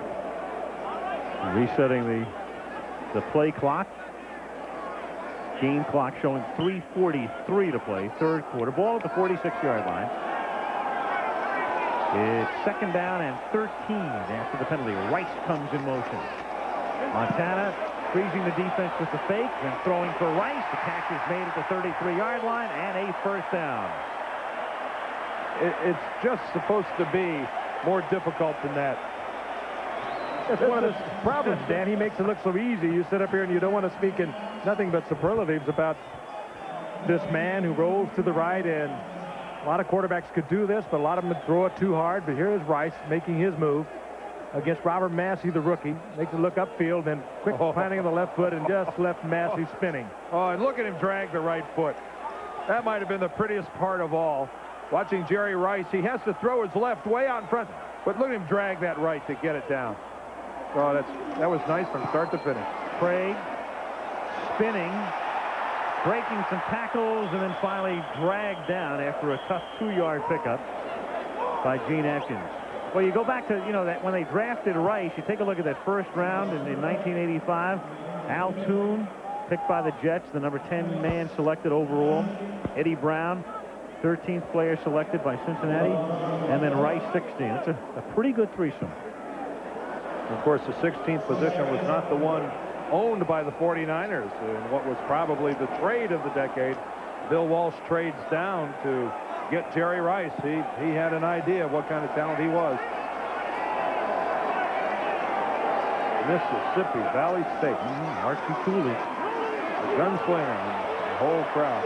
Here's Rathman making the catch, and Rathman stretching out and taking it to the 24-yard line, and that stretch pulls them to within a yard of a first down as Sam Mills makes the tackle. It'll be 3rd down and 1. This is almost like the cylinder of a gun rotating around. I mean, they come at you with Rice. Then they come at you with Craig. Then it's Rathman. Next it'll probably be John Taylor. Meanwhile, this is amazing. The Saints have held their opponents without a first down on the last 11 3rd and 1 plays. Without going into a long dissertation, our man Steve Hurts figured out the odds of this happening, 500,000 to 1, to do it 11 times in a row. 3rd and 1. Craig to the outside, and they've done it 12 times in a row. Toy Cook. I mean, think about it. 3rd and 1. Steve's computer is having a meltdown now. Yeah, right. If 11 out of 11 was 500,000 to 1, what is 12 out of 12, Steve? If Rathman doesn't overrun that block, that's 6 points. There it is. In the National Football League, teams make 3rd and 1 70% of the time. There it is, the theoretical odds, 537,626 to 1. Yeah, but that's old news. We've got to redo that now. Meanwhile, here's a 44-yard field goal attempt by Kofer, and the kick is good. Good by plenty. Well, a solid drive by the 49ers. After flopping around on the first 2 possessions of half number 2, they come out with a real solid drive that ends up with 3 points. 1:11 to go in the 3rd, and the Niners are back up on top by 11.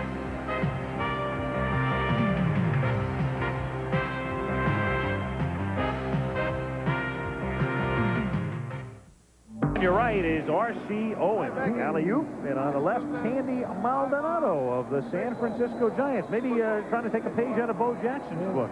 We saw the other end of the alley-oop pass. Wyatt Tittle in New York just this past week. Came in for our big 20th anniversary luncheon. But they put on a lot of thrills there in the old Kezar Stadium for the 49ers. Used to just throw that ball in the corner of the end zone. Wyatt did. And R.C. with great jumping talent would go up, and they called it the alley-oop. R.C. Owen. You in the sandbox then, Dan. Y.A. Tittle. J.D. Roberts. What year were we talking about with the alley-oop? What? Early 50s? 60s? Actually, the 50s. Yeah, late 50s. Wyatt went on to the Giants in the 60s. Kofer to kick off.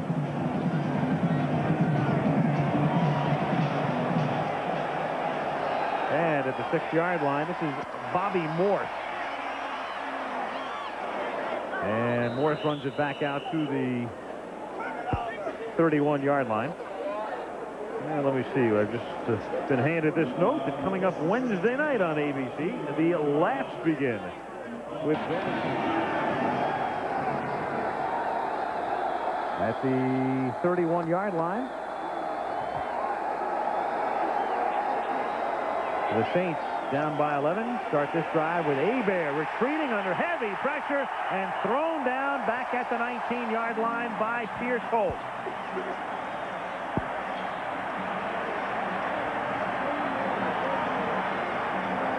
I think you can see the look on Bobby Hebert's face as he beseeches the guys up front. You've got to give me more of an opportunity than that.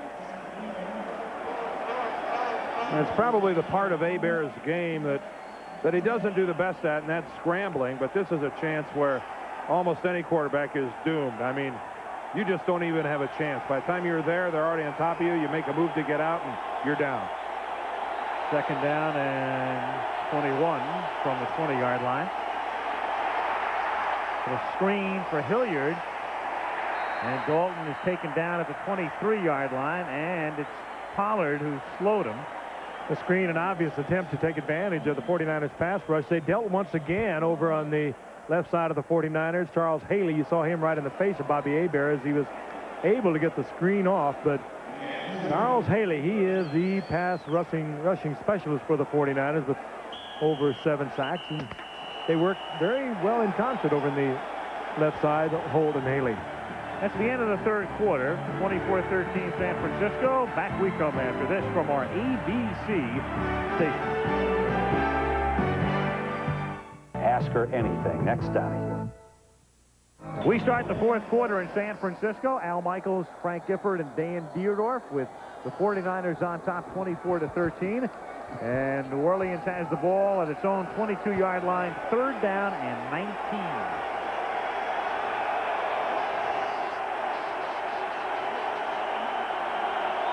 Hebert sending 4 receivers wide. Bobby out of the shotgun. Has to get it to the 41 for a first down. Throws it underneath. The catch is made by Jordan. And then he is tackled out at the 39-yard line. And he is short of the first down. So they pick up 17, but not enough, and they have to kick. When you think back to the first 2 possessions of the second half for New Orleans, they had the ball at the 30 and netted nothing but a field goal, and then they got it again at the 41 of San Francisco and came out with nothing. So now they're looking at having to cover a whole lot more territory to get points, and you can kind of sense that after the 49er defense stiffened, the whole team has turned up the intensity level a couple of notches. Tommy Barnhart to punt. John Taylor is back to receive. Short kick. Taylor at the 30-yard line. Flag is down, and Taylor goes out of bounds at the 40-yard line. We've got one of the officials that bites the dust. It's the line judge, and it's Bama Glass. It feels like he's in Alabama right now. Bama bounced up. You could read his lips. I'm all right. I'm not quite sure where I am, but I'm all right.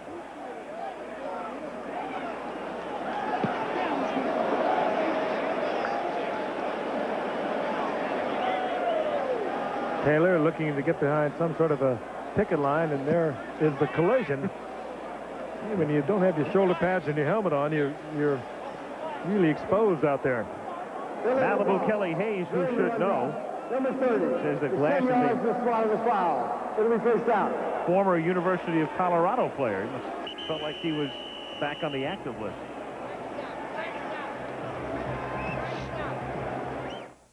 Wire. San Francisco with the ball at the 25-yard line. Saw R.C. Owens before started talking about that alphabet backfield. Y.A. Tittle, R.C. Owens, C.R. Roberts, and J.D. Smith. Or the others? Back in the late 50s and early 60s. Joe Montana on a roll from the 25-yard line.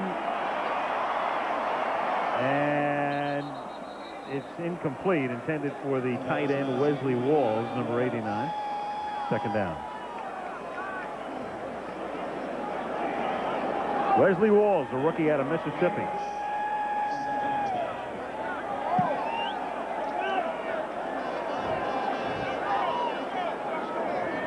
Saints, if they lose tonight, keep in mind they'll fall 3 games back. The Rams 5-4. If the 49ers go on to win, we'll be 2 games back. Jim Mora, the head coach, who gave the Saints their first winning season in their history of the franchise, dating back to '67. In 1987, with the 12-4 record, he's turned it around down there. 2nd and 10. Montana will keep it and stretches out for a first down to the 39-yard line. He's stopped by Frank Warren. And listen to the crowd. You think they don't appreciate the effort? Guy doesn't play last week because of a bum knee, and here in the 4th quarter of this ball game, with a comfortable 11-point lead, still takes off with a football and runs for a first down.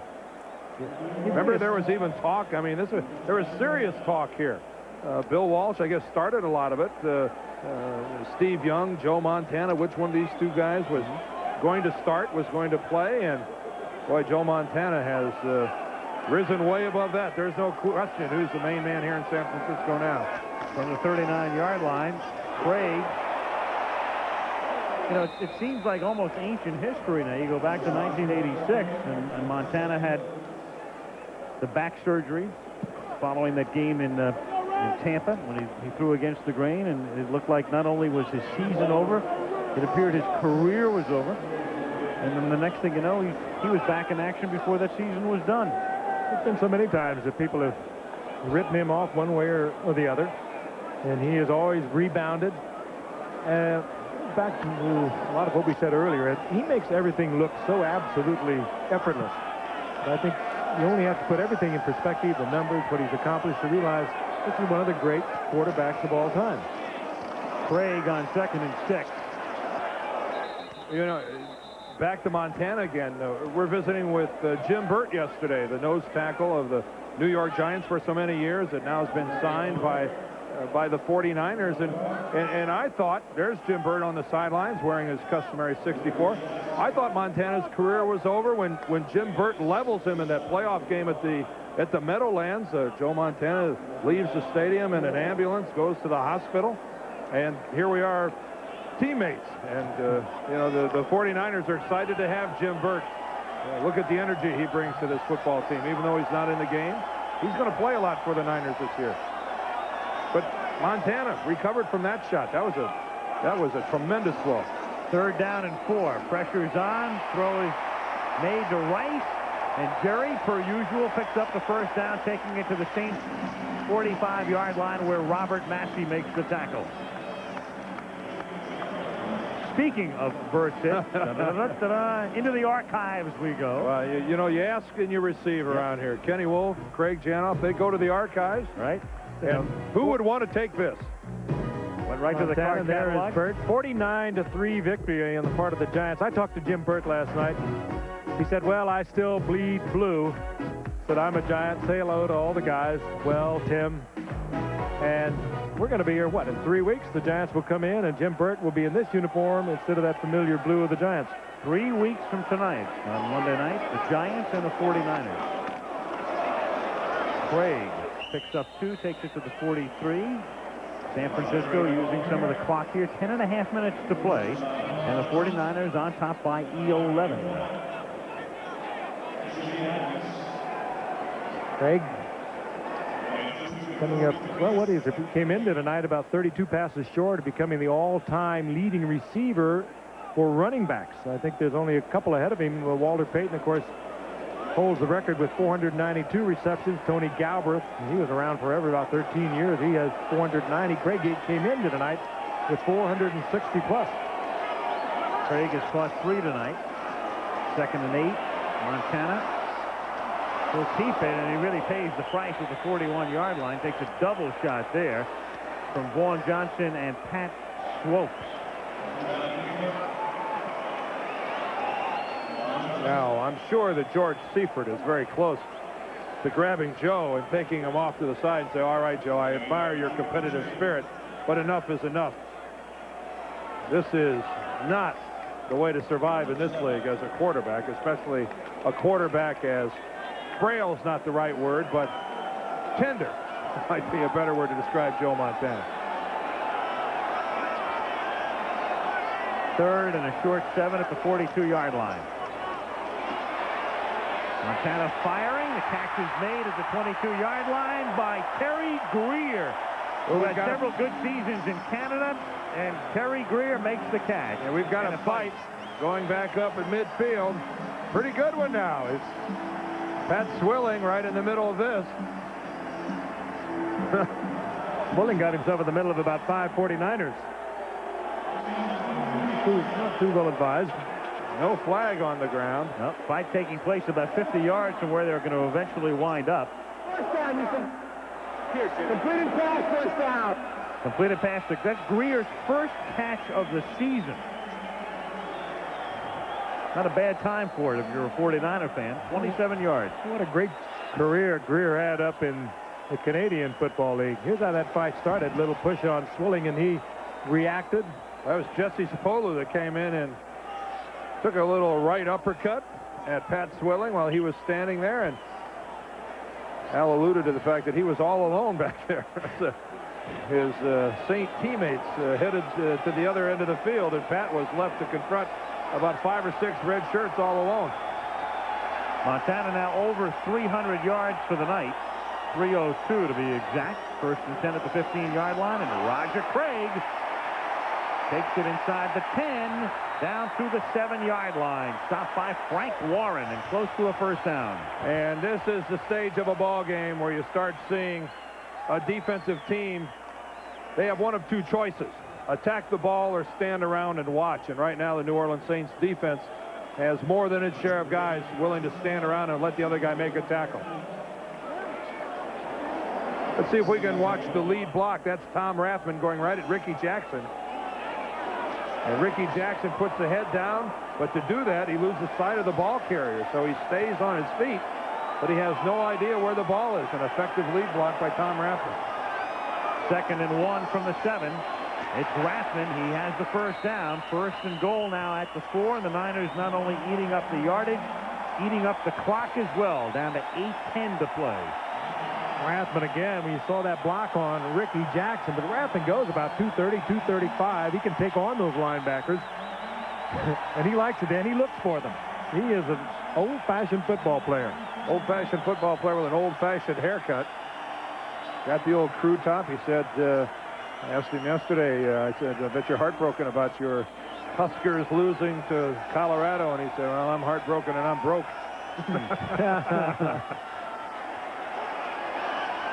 First and goal, San Francisco at the 4.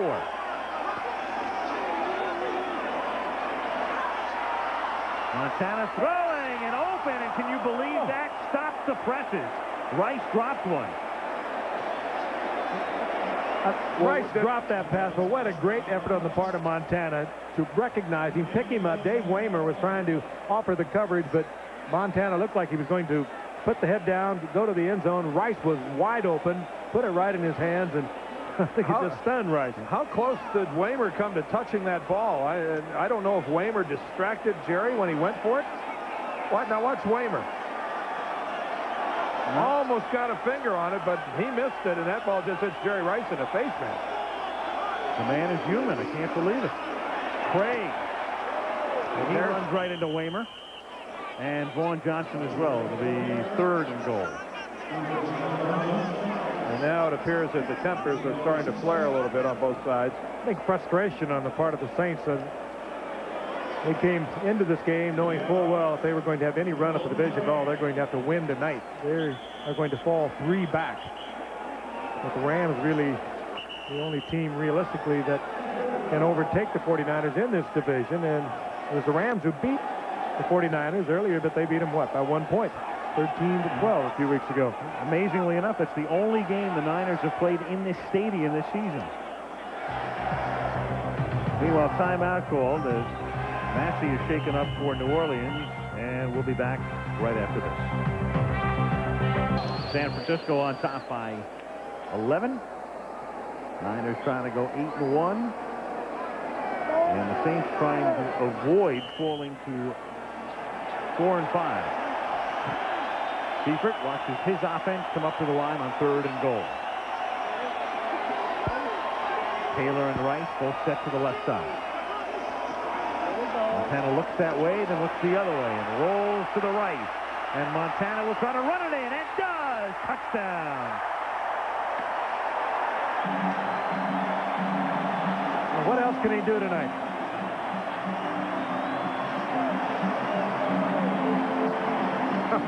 I don't know. There's very little to say about Joe Montana. Very little to say.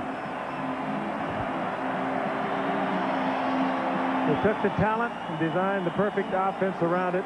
Give the credit to Bill Walsh for that. Doesn't have the greatest arm in the world. Just a marvelous touch with that arm. He's a good athlete. Doesn't look like he has the kind of speed, but he has the quickness that always seems to get him there. We've been watching this for 11 years. That was Atkins who gave him the shot at the end, but Joe barely felt it. Got up, spiked the ball. Kofor kicks the extra point, and San Francisco leads by 17. Montana tonight has thrown for 3 touchdowns and now run for 1. Looks like he's trying to find Dwight Clark in the back of the end zone. Discovers that White has retired, so took it in himself. The look of winners. They know how to win the whole decade. And right now they are not that far away from equaling the Giants for the best record in the NFL through 9 weeks at a scintillating 8-1. And then the only loss, that 1-point loss to the Rams in a game the 49ers appeared to have in hand, and a Tom Rathman fumble led to a Rams scoring drive. And that's the only blemish on an otherwise perfect slate. And Rathman's only fumble of the year. 49ers, well, they even up by 18. They're going to still give the Saints something to think about as they do a little flip-flop on the chorus line, and then Kofor puts it in the air and sends it down into the corner and out of bounds. Is that what they had planned? I wonder if You know, if it's not enough the way they're manhandling the Saints tonight, look at the 49ers schedule and how many of their remaining games that they get to play here at home.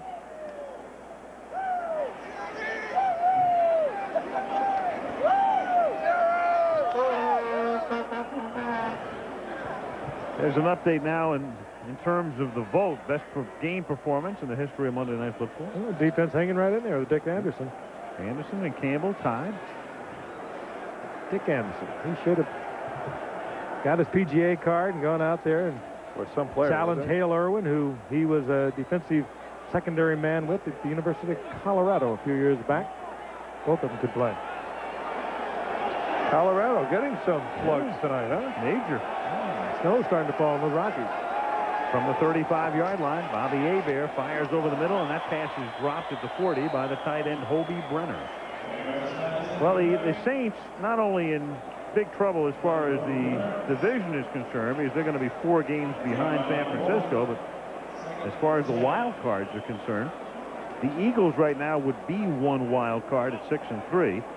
And then you've got the Rams at 5-4, the Bears at 5-4, and the Packers at 5-4, all ahead of the Saints. The team that came in here having won 3 in a row and feeling awfully good about themselves. And rightfully so. They just met a very tough 49er ball club tonight. 2nd and 10, and Hebert is taken down at the 31-yard line. Kevin Fagan played his college ball at Miami. Gets the sack. The thing that the 49ers have done so well this year as they go to an 8-1 record is they've been able to bring in people. Well, they, of course, replaced Jeff Fuller. And then Ronnie Lott was out for those 5 weeks. They've lost linebacker Jim Farnhorst. Michael Walter was hurt. Michael Carter, the nose tackle, who is so strong against the run. They've been able to put people in there and get the job done with them. 3rd and 14 from the 31-yard line.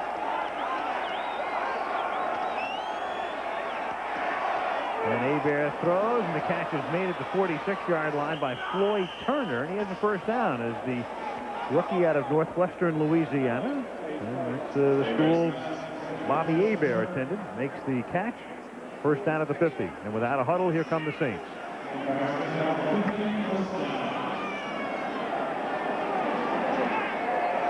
Hebert throw, and the catch is made at the 45 by Brett Perryman. Just to follow up on Fuller, Frank, he's home from the hospital. He has some movement in his hand and his wrist. They're still testing him for nerve damage in his right arm. Doctors say, well, he's doing about as well as can be expected. And we wish him well. Yes, sir. Second down and 5 from the 45-yard line. And this is Turner, who gets bumped out of bounds right at the first down mark. I guess the doctors, though, in Jeff Fuller's case, are still saying that it's far too early to tell how much of the use of his right arm that he's going to be able to attain, if not all of it. And, of course, it's foolish to even speculate as to whether or not he's ever going to play football again. Right now, that's not of a great deal of importance.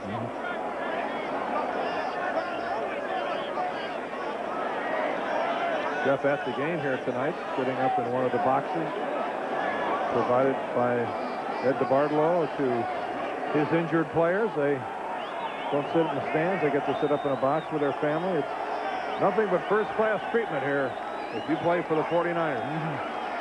From the 40-yard line, over the middle, the catch is made by Eric Martin, and he takes it to the 33. Darryl Pollard makes the tackle. Saints moving without a huddle, down by 18 points and under 5 minutes remaining.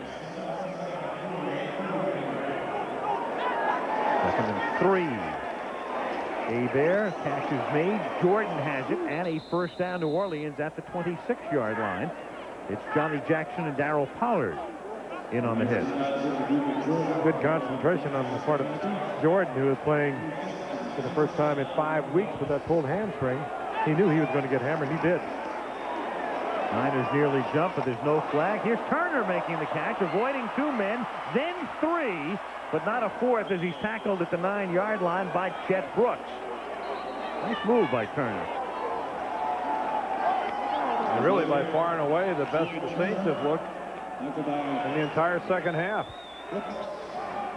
Been their best drive. The best Hebert and his receivers have been able to make connections.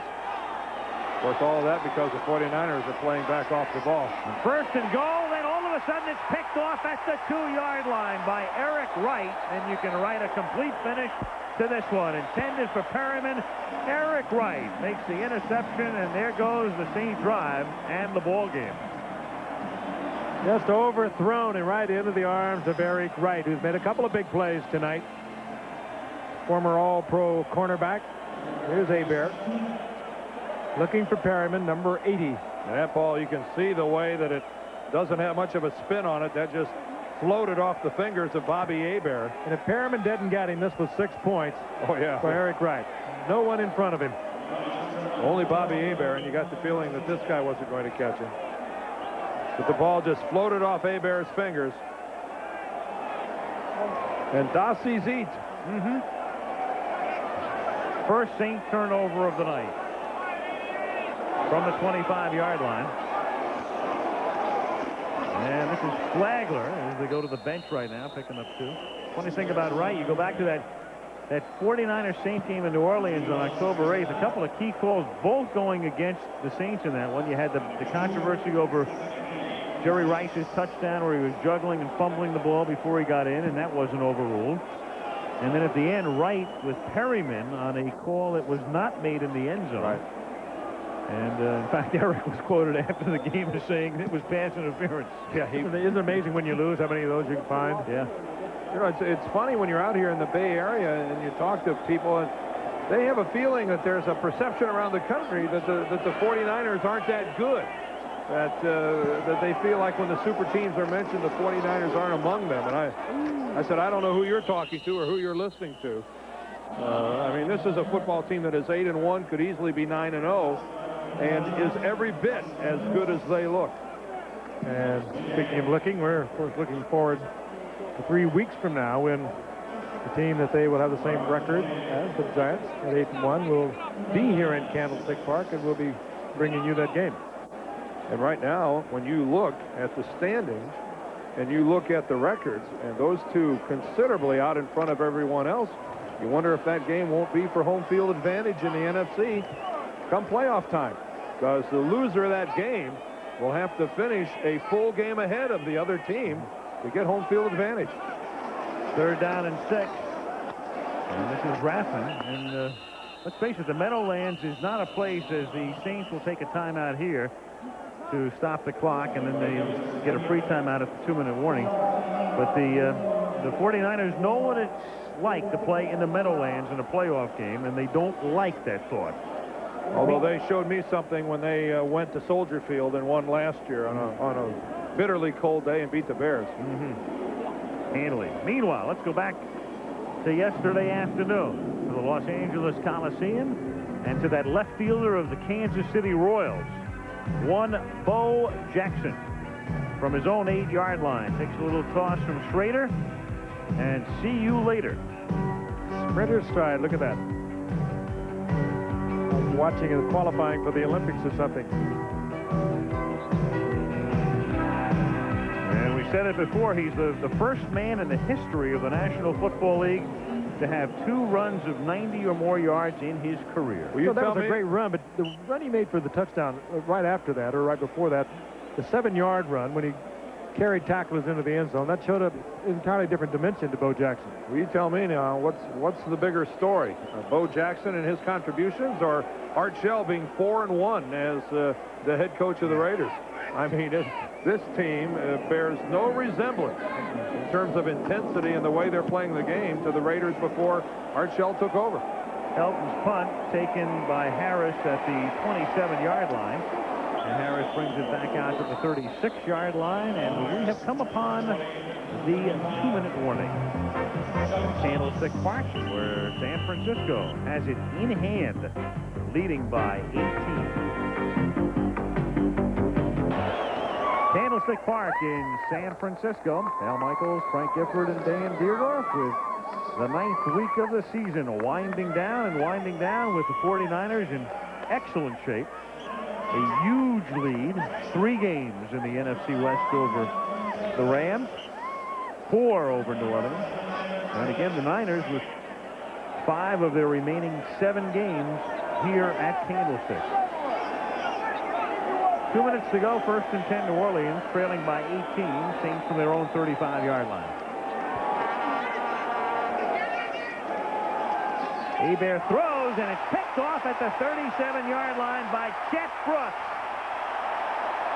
Big Stan Brock may have saved the touchdown. Well, you can do that when you're laying back in that prevent defense.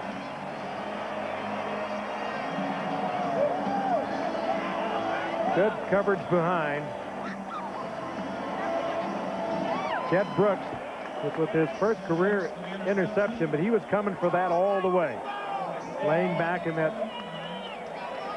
6th defensive back prevent defense. Stepped up, made the diving interception, and almost took it all the way in. Well, what more can you say about the 49ers? We know what they can do offensively, and again, defensively, worth noting, minus Fuller, minus Carter, minus Keena Turner. And here they are limiting the Saints to 1 touchdown and 2 field goals. Flagler. And it's up to the Saints now to determine whether or not they want to end their misery sooner or later. I think this is where you let the clock run and go catch your plane. You touched on it, though, Al. The Saints have been pretty hot offensively coming in here, and while the Niner defense and Joe Montana had a great night, the 49er defense was special tonight. They shut off Bobby Hebert at 5 consecutive games of over 250 yards passing. You saw the numbers a moment ago, a little over 180 yards tonight out of 33 attempts. So the Saints fly home after the game, and then it's on to New England next week, and then it's on to Atlanta the following week. Only one of their next 6 games in the Superdome. Here's Flagler, and he's going to try to stay in bounds, and he does. At the 15-yard line, under a minute now. George Seifert is picking up where Bill Walsh left off, and Jim Mora is going to have to regroup now with his unit. Jim Mora, Jack Kemp's old roommate at Occidental College. Jack Kemp, of course, the Secretary of HUD now, and the former great Buffalo Bills quarterback.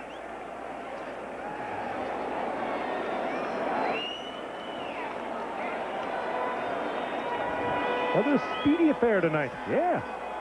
They're going to play this one in under 3 hours.